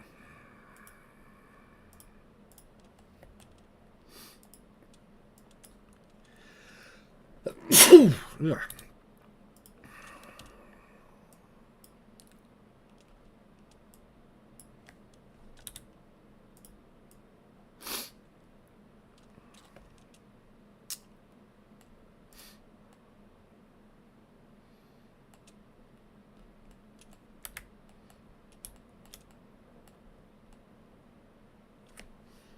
3 minutes to go. I think I might just edit some of these and make them a bit more round. And also, like, because I use bevel, they're all very kind of smooth, and I'm assuming that doesn't actually work in trees. So making it like a little bit variable kind of makes more sense as well, because that's already looking more interesting for sure. Thank you.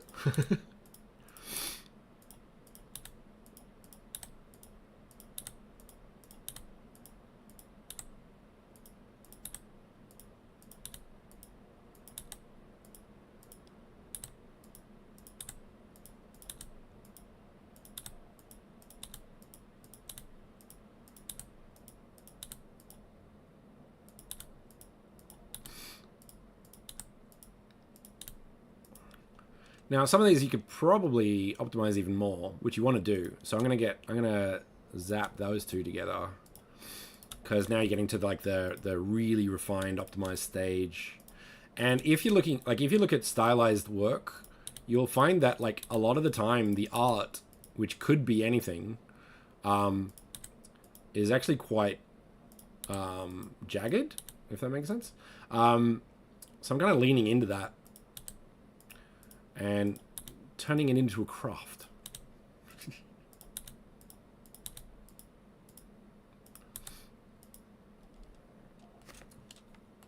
Well, that's much more interesting, right?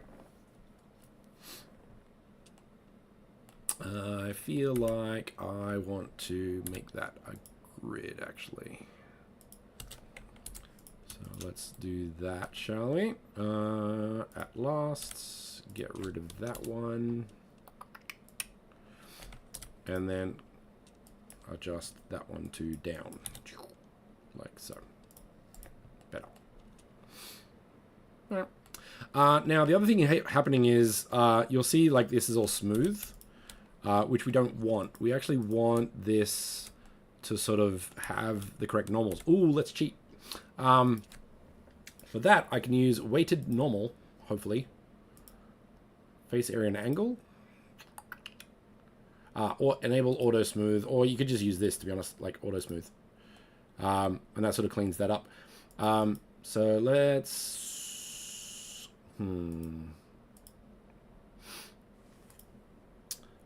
play with this a bit. Yeah. So you can use things like that. But to be honest, like auto, not like in this one under normals, auto smooth, that sort of cleans that up. So you have sort of like the edge there. Let's go 45 on that one. So you could do that. Now, the other thing is, if I wanted to, I could just use this one here, mark sharp.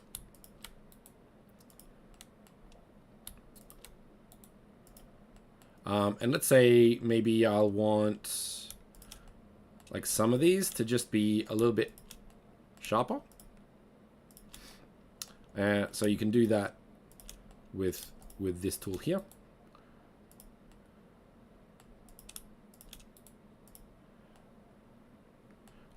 And we also probably want that one, but that, because of the loop, I'm gonna just go once again with control to sort of select the closest two together,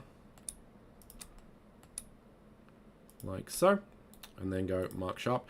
That way, if you did like something like 100, it'll smooth everything except the blue. So you get that sort of nicer approach to that. I feel like that's too high. If you kind of cutting a tree down, you're actually gonna do it at a lower level. So let's do that. There we go. Okay. Tree and a cut tree. Done. Exactly half an hour. Hooah.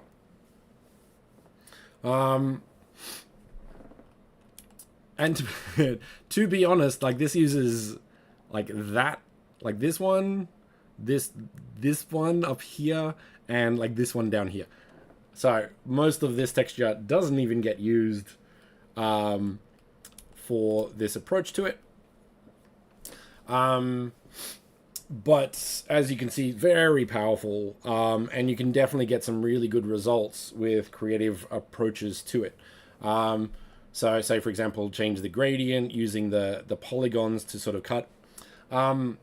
If you ever played one of the earlier Guilty Gears, I think they use a different technique now, but if you played Guilty Gear with their whole toon shading thing, the way they did that was this technique. So they used a cool toon shader on an asset that had the polygons that did that, because when you get really close to an object, it's always going to be really sharp, right? So that was a really interesting technique. So their textures for their characters were kind of like you could not tell what it was. But the end result was a Guilty Gear character. Edge split modifier. What's that one? It's not, I never use modifiers because I just do everything manually. Edge split. Okay, so is that normals or does that actually split it? Okay. Right. Cool. Yeah. That'll be useful. Thanks for that. Very useful. I'm pretty sure there's a YouTube video which goes over like all of the modifiers, and there's like, it's not a few, it's a lot. But yeah, there is a YouTube video that goes over every single one and what it does and how does it work. To be honest, I should watch that. There's a lot of Blender stuff that I probably do the hard way, because me. So yeah. So that's cool.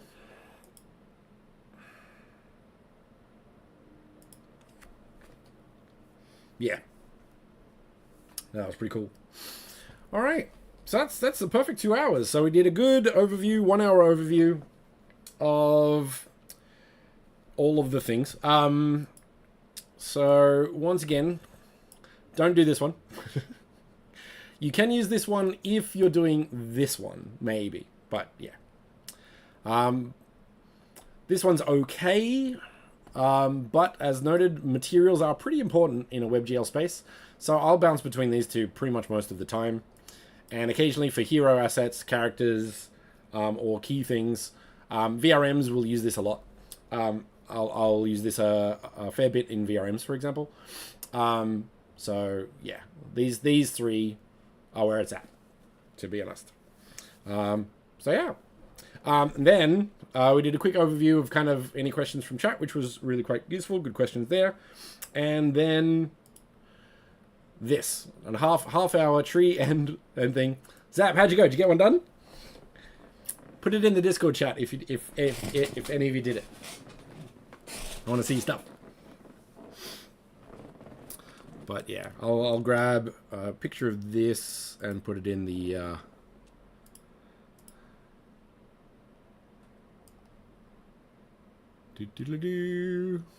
I feel like I need to put the... Yeah, I'm gonna... No, go away. I'm gonna get a better picture and put this in the Discord chat. But yeah, otherwise, any questions from chat before I wrap up? Hope you got a lot out of it. I did. It was fun. Yeah, I know that feeling. So this is cool. 3 hours later. Ah, no. I want to pick both of these up. Nope. That one. Yeah.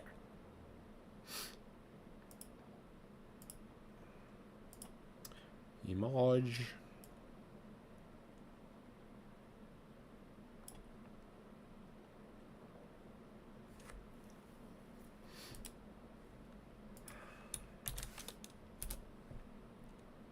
And we'll get, nope. Yeah, that one.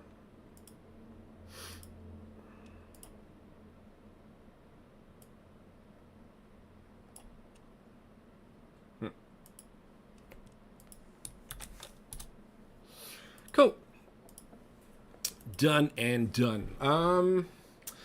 I will probably see if I can clean this up and put this in a doc somewhere. I think it's quite useful content. But this is a Photoshop file, so I'll have to do that at some point. We're also revamping the docs for clarity and also make it a little bit more beginner focused. I do tend to talk too much. So getting some help in regards to optimizing the docs to make it a bit more clear for beginners coming into the space.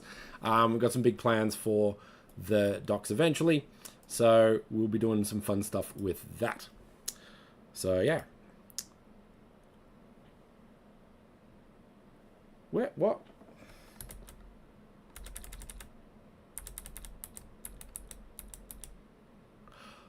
Oh no, did I delete... What? No. Did I close Blender? I closed Blender. Okay.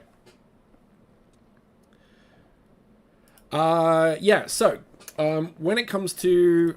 Oh, I think I did. Okay. So, what I would do... good question there, Z Creative. I pretty much always make my materials in Unity. So let's do a quick version of that. Why not? I'll put it in the Minotaurium. The one place it doesn't need to be. So let's take a moment while it loads. So what you will do is I personally always make materials in Unity because Unity has its own way of doing material sort of thing. So say for example, I will... Yeah, Blender's pretty good with its you're an idiot features. So recovery, autosave, and all the rest of it. You can adjust all those in the settings. But yeah, that was a thing. Nope. Nope. Where is it? Tutorials. Workshops. Asset creation. There we go. So I will drag this into the textures, or you can import it with import new asset, for example. And then I will just make a material for it. So go create material, gradient, whatever you want to call it. And then I will drag that into the albedo. Done. If you are having like the one material, one smoothness kind of approach, you could just play with this. Now with this asset, I probably could, because most of it needs to be kind of matte. So like 0.25, we'll just leave it at that. But in the other approach, you would use the metallic smoothness and stuff like that. Normal's not going to work. And then let's grab that just as is. I'm going to check. The scale 111 is very important. I get into the habit of just going Control A in object mode and then go scale to make sure that is 111. Otherwise, things in Unity might not line up that well. Then go FBX export. Let's go down to tutorials again. No, this is Minitorium, isn't it?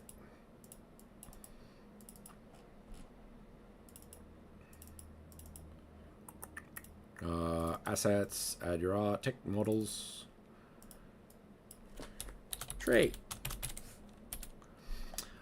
Selected objects, for example, if it's not animated or rigged, I will throw this on just to add an extra level of applying the transform so the scales are correct in Unity. Sometimes it doesn't work for some reason. Usually does, but there's that. So we have our tree. Now, in our model, so this is the model, so models, model, I will go to materials, and I will drag the material that I created in Unity to here, and then go apply. Now, it did bring in a material, but, and this is why I make it in material, when you import an FBX, it doesn't usually import the metallic smoothness, normal, and other shaders.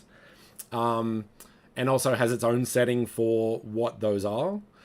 So this is why I will pretty much always make my own gradient material and then put it on the model here. So every time I drag it in, it'll be sort of there. Correct, if that makes sense. Another thing I would recommend doing, just to get in the habit of it, once you import it, go to the model and go generate light map UVs if you're going to do light mapping. Then you don't have to catch yourself not doing it later, unless you're doing custom light map UVs, and then that's a different thing. But if you're getting Unity to unwrap the light map UVs, then put on generate light map Bs when you import your asset. F.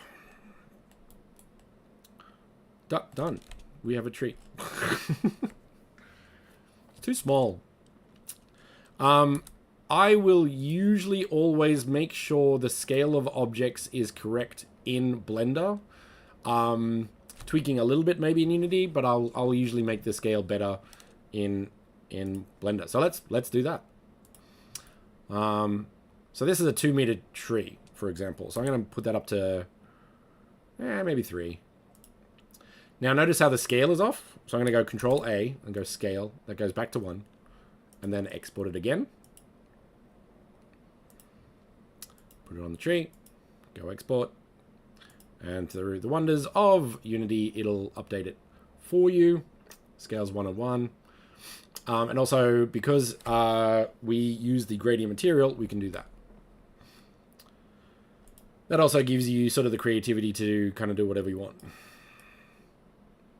Metallic trees. That's actually pretty cool. Done. Then it has the reflection of the reflection probe, because that's cool. Done.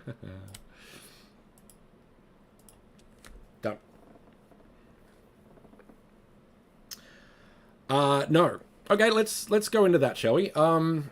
This isn't going to work because I did the thing. Okay, what I'm going to do is an example of case by case with that one, Zoo Creative. But say, for example, say we use the 4, So instead of doing it on this one, I would do it on a separate one complete. But because we've done it to this scale, I'm basically going to do it on this one. So let's say we want... No. Yes, it will. That's the thing. So you wouldn't do that. So how can I do... It's a two-state situation. Okay.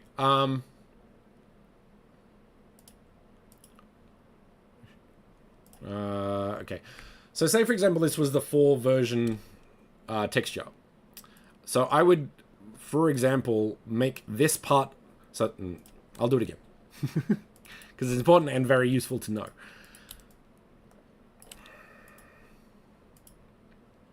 So this won't work with my tree because I've designed it with this material in mind. But I will show you how I would do it otherwise, if that makes sense.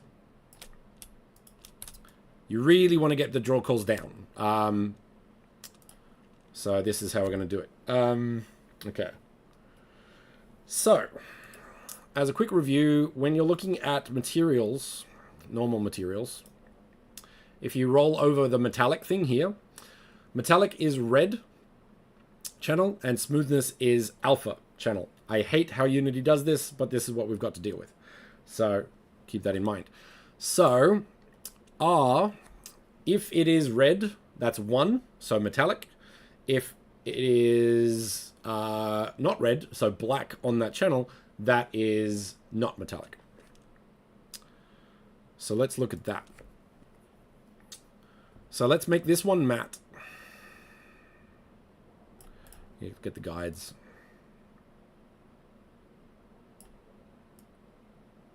Like so. So on the red channel, this one, let's do this. So that texture would be saved. I would save that as a diffuse. So I'm going to put that on a different channel. Sorry, different folder. So we can export it as needed. I'm going to get rid of the background so we can have an alpha as well. So I would export that one as the diffuse. The next one,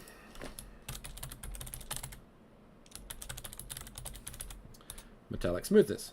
So I'm going to go to the channel, go to red, and we want this one. So the first one we don't want to be metallic, so we want that to be black.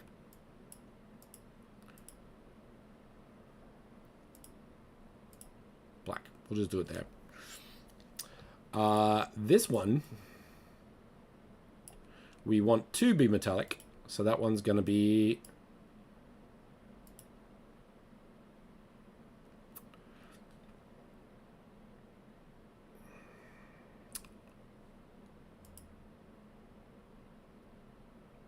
this is why I don't like how Unity does it.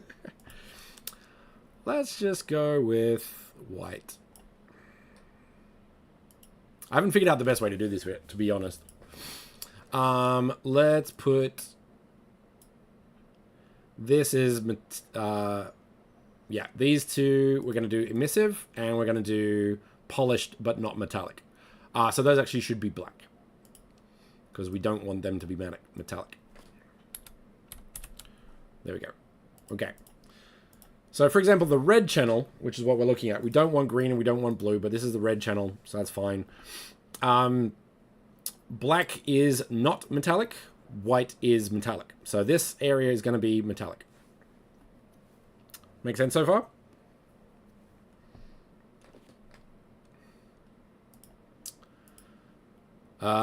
Now, so let's just do metallic. Put that as that. Let's go with smoothness on this one. Let's try this approach. I haven't used it yet, but we'll give it a shot. So smooth, we want, let's make all of it black. And we want that one to be matte, so that's going to be that one. We want the metal and the polished to be smooth. So let's make that white. Like so. Okay. So one approach to this, I'm going to grab all that. I'm going to copy it. I'm going to put it in a new channel. So let's just go plus alpha, that. Hold control and press that. So it'll... so if you had a complicated metallic smoothness map, this would select the white or the black, that sort of thing. Go to layers, go to metallic smoothness, and just go that one. Let's put a channel under there and get rid of that. And that doesn't really work. That's what I mean. It's a very annoying, frustrating process. So let's get rid of that. No. Delete that mask, that one. Okay. So this is, yeah, smoothness. So white is smooth. I'm going to do metallic. And then just go apply. Right? And this is why I don't like it, because you can't really see... Well, you can actually see it a little bit more obvious, but you have to think about it in a certain way. So this material is the red channel, which we want. And then you've got the opacity to show the metallic level, if that makes sense. So metallic and smoothness. But that's wrong. Why?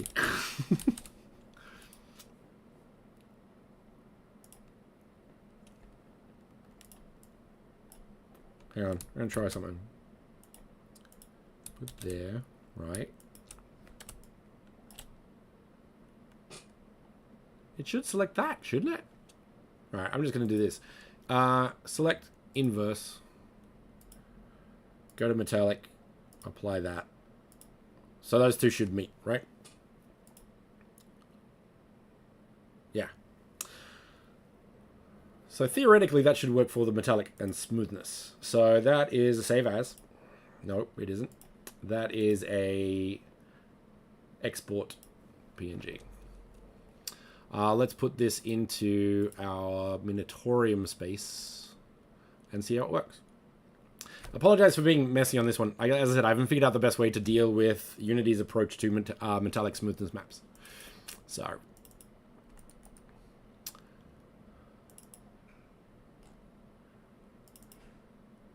do what I say, don't do what I do.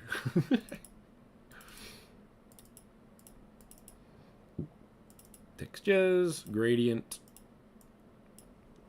MS, save. And we need that as well, so let's get rid of that. And then export that. Now note this is still only a 512 by 512 texture. So that's pretty small, and we could probably go smaller, to be honest. But once again, you start losing the quality there, so figuring out your approach to scaling and all that sort of stuff. Okay, so we have the two. So let's look at a duplicate.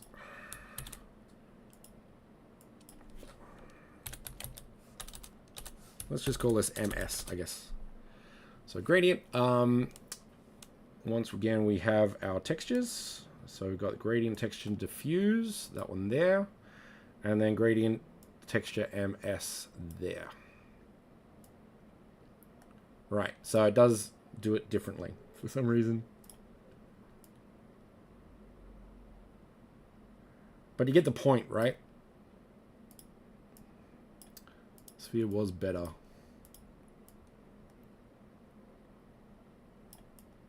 Oh no, is that right? Oh no, that's correct. I did it right. I did it right. Okay. So as you can see, let's see if we can make it bigger. As you can see, very subtly, the top left one is a kind of a matte. The top right one is a metallic. The bottom one, you can't really see it, unfortunately, should be polished. And then you would get emissive on there as well. Right, so this is a 512 by 512 texture. Could be smaller, probably. especially with the settings. The MS is another small one. You could do that even smaller because you have whole blocks. So that could, yeah, that could probably technically be like 4x4 if you really wanted to, with the right settings. And then you would have emissive as well. So let's do that. Why not? So let's do, how can we do this one? So emissive, black is not very lit.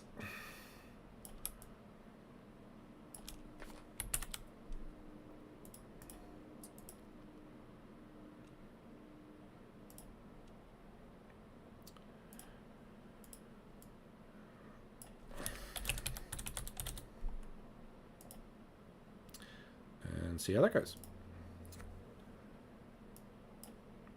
Move that down, that's all right. So emission, yes please. Texture, yes please. And then you have the glow there. And then click on this and just bump it up a bit to like 1. Unity does a weird thing where it'll just adjust it. I don't know why that happens. It's annoying. If anyone knows that and how to fix that, please tell me. But yeah, you'll jump between, it just ramps it up a bit. Not too sure why. So yeah. Now the reason this won't work is because this gradient, oh, that's kind of cool. That said, it would be pretty easy to fix. So let's go into our shading. Let's open a new texture. So we have to go to our build.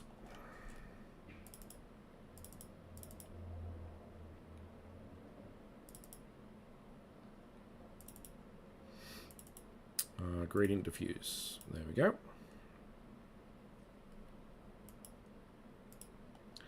There we go. Grab all of that and then go to UV editing. And so you notice that it's all that. So you need to sort of halve it. Ooh, is this going to work? 0.5. Yep. And then just move it to where it needs to be. Like so. Make sure that it lines up okay. So we have our tree again. And now if we wanted to, let's grab the white and put this on polished. So you would put that down here now. Because this is the polished one. This is the matte one. Do we want metal trees?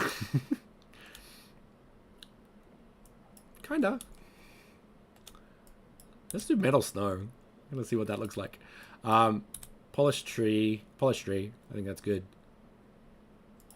And of course you could do this, like you could have more different types, so you could have variants in regards to what's polished, what's matte, what's like half polished, what's half metal, stuff like that. But if you could easily make a whole space, you could make a whole VRM just with this one texture. And it would look great. So let's export that now to the tree.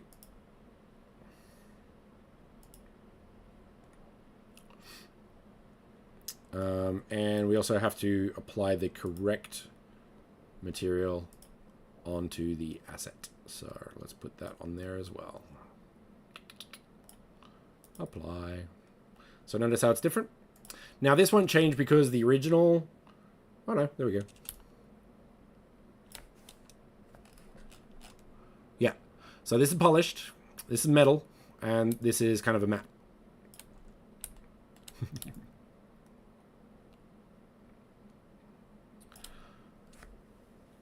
So that's how you do it. Yes. You don't want metal snow.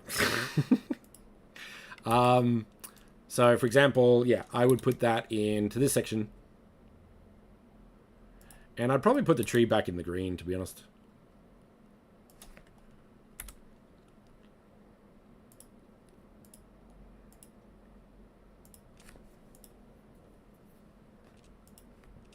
There you go.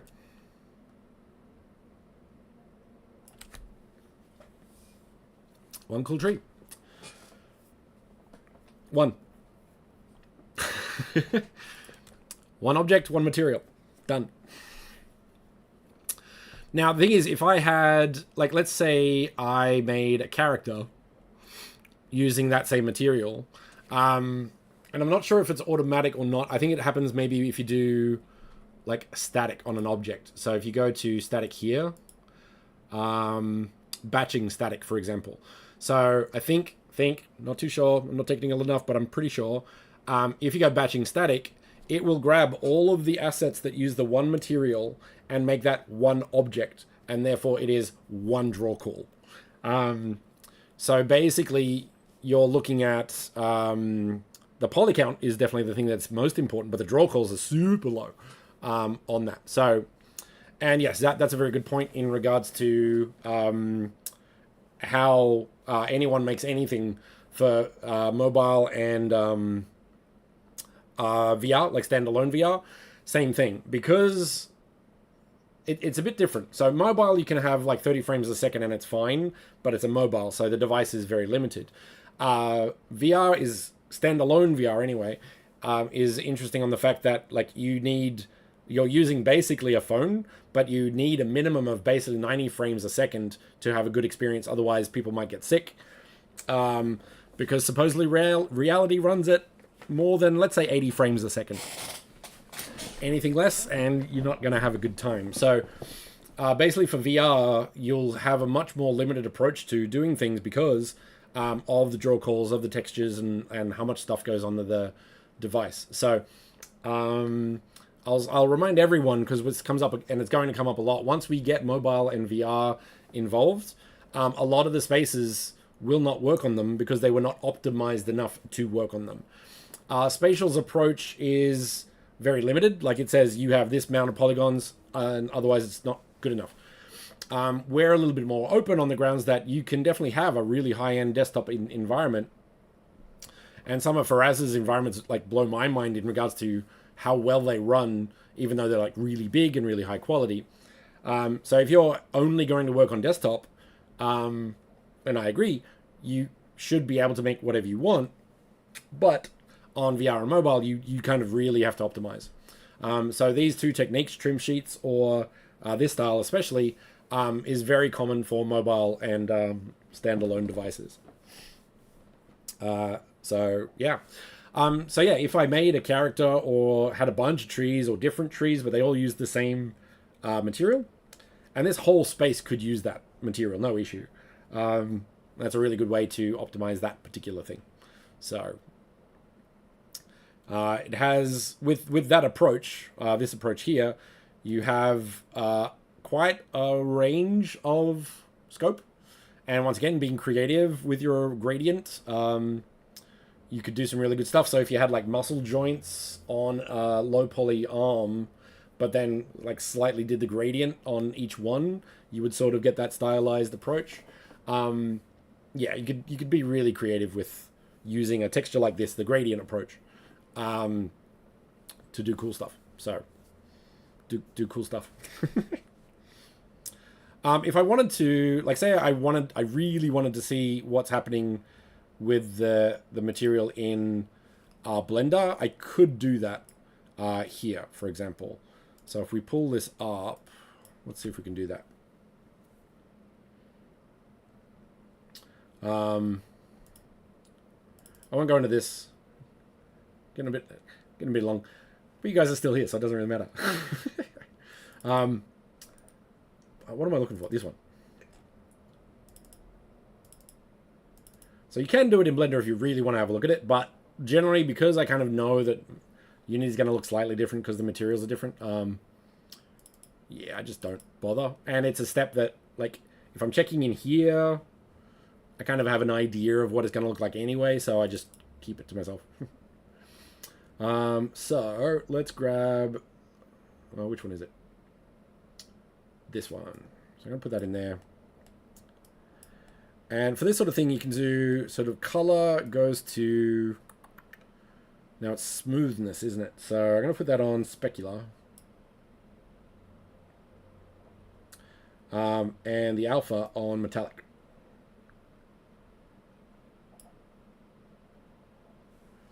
So I could do that. It may or may not work. depending on how you've set it up, but that is kind of how you would figure that out. Not sure that's right. Like what's metallic and what's, yeah, polished. Things like that. But yeah, as I said, I don't do that because I just use the color and that's kind of where I go. But that is an option. You'd have to play around with a bit to get it right. Yeah. I haven't really looked at rendering in Blender. It looks really good, like with Eevee and cycles and all that stuff. Looks super powerful, looks amazing, but everything I make goes into Unity, so I just skip that step. Because I can, but there are options. So yeah. Done. One tree.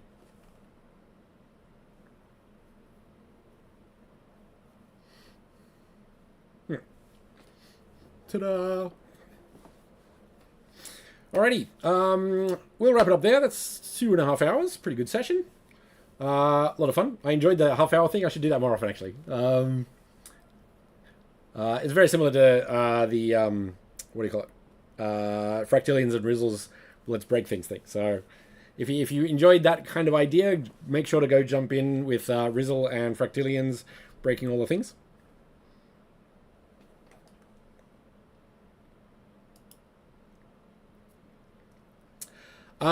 So material can have multiple textures and still be a single draw call because it's one material.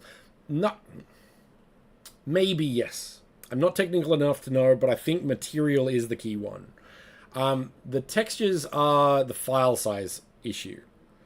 So if you have diffuse, metallic, normal, emissive, that's 4 textures that you're going to look at file size. So once again, crunch compression, resize to as small as possible so that doesn't affect those sort of things, that sort of stuff. But yes, I believe material count is the draw call number, of course, of sorts. So I believe so, yes. Okay. Happy to help, Zap. I learn stuff. Like, I teach me things as I figure it out. And it's a good thing I love learning. Like, that's the thing I kind of enjoy with most of this, and this is why I kind of know 10% of everything, is the fact that everything is interesting, and I want to learn it all. But the choice is, and this is what it comes down to a lot of builders or creators in general, is you can learn a lot of one or a little of many. That is the dimension that you get to choose. Unless you have like all the time in the world to do whatever you want, then maybe you could be good at it. So say, for example, you get people who will spend all of their time in ZBrush and make high polygon assets. Done. That's it. They'll focus on that. They'll get very, very good at it. And that's where most of all the pinnacle ArtStation stuff comes from, is just people who study ZBrush, and that's it. I've always been interested in game development, so I need to know all of it. So I need programming, modeling, sculpting, rigging, animation, programming, all of the things. So 10% of everything. I agree. I taught myself programming through trying to teach other people how to program. I even have docs on it, but unfortunately I chose Unity script when that was still a thing. And then they got rid of Unity script. So basically the whole document is useless. But I plan on updating that and releasing that at some point somehow. Probably separate from Mono, because you can't do scripting in Mono. That said, visual scripting is 100% a thing. So I could definitely look at that. And Memory is the guy to talk to about visual scripting, because he's on board. He's doing some great stuff with that. So, yeah. Depending on your learning technique, I think, and this comes to maybe like intelligence types and how you learn, because people learn in different ways. I get frustrated with all of the YouTube channels like, this is how you learn. It's like, yeah, but this is how you learn, maybe not how I learn. I learn by teaching. Some people learn by reading. Some people learn by doing. Some people learn by all the different ones. So yeah, finding the method that allows you to learn the fastest and the best is possibly one of the first things you need to learn, because then you can find the resources that work for you. But when I was young, we didn't have YouTube. We didn't have like half the stuff that we have now. Like the fact that you can learn pretty much anything you want on YouTube is insane. For free. And it's great. So, yeah, there's that. But that's a big thing that Mona believes in, is teaching people those skills. That's my job. So, here we are. Learning stuff. So, yeah. Alrighty. Any other questions? I'll be happy to stick around for another 20 minutes if you have a question to ask. I'll give you that. It's only like 1:40 p.m. here, so I got tons of time.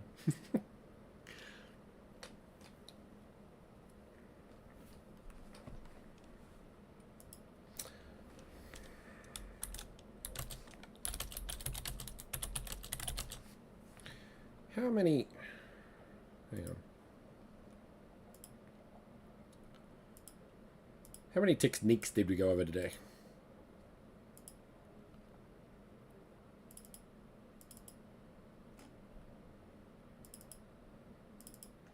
4.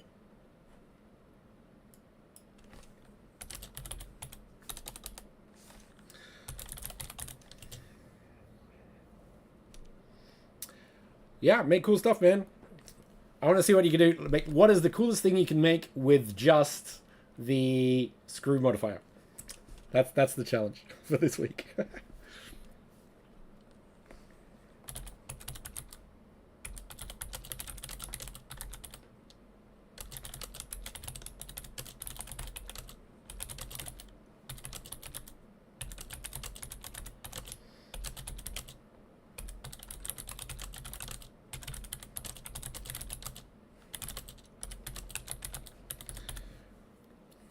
No worries. All right, well, obviously there are no questions. I'll just go do my own thing. Fine. Thanks, chat, for joining in. Really enjoyed it. Definitely adds a whole layer to the fun side of things, which is great.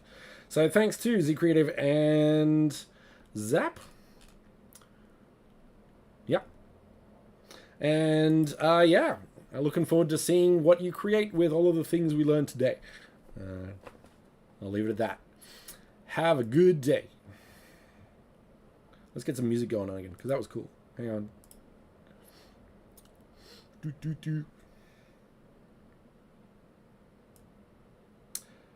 Happy building. Where's all my things? Hang on. There we go. Try again. Happy building.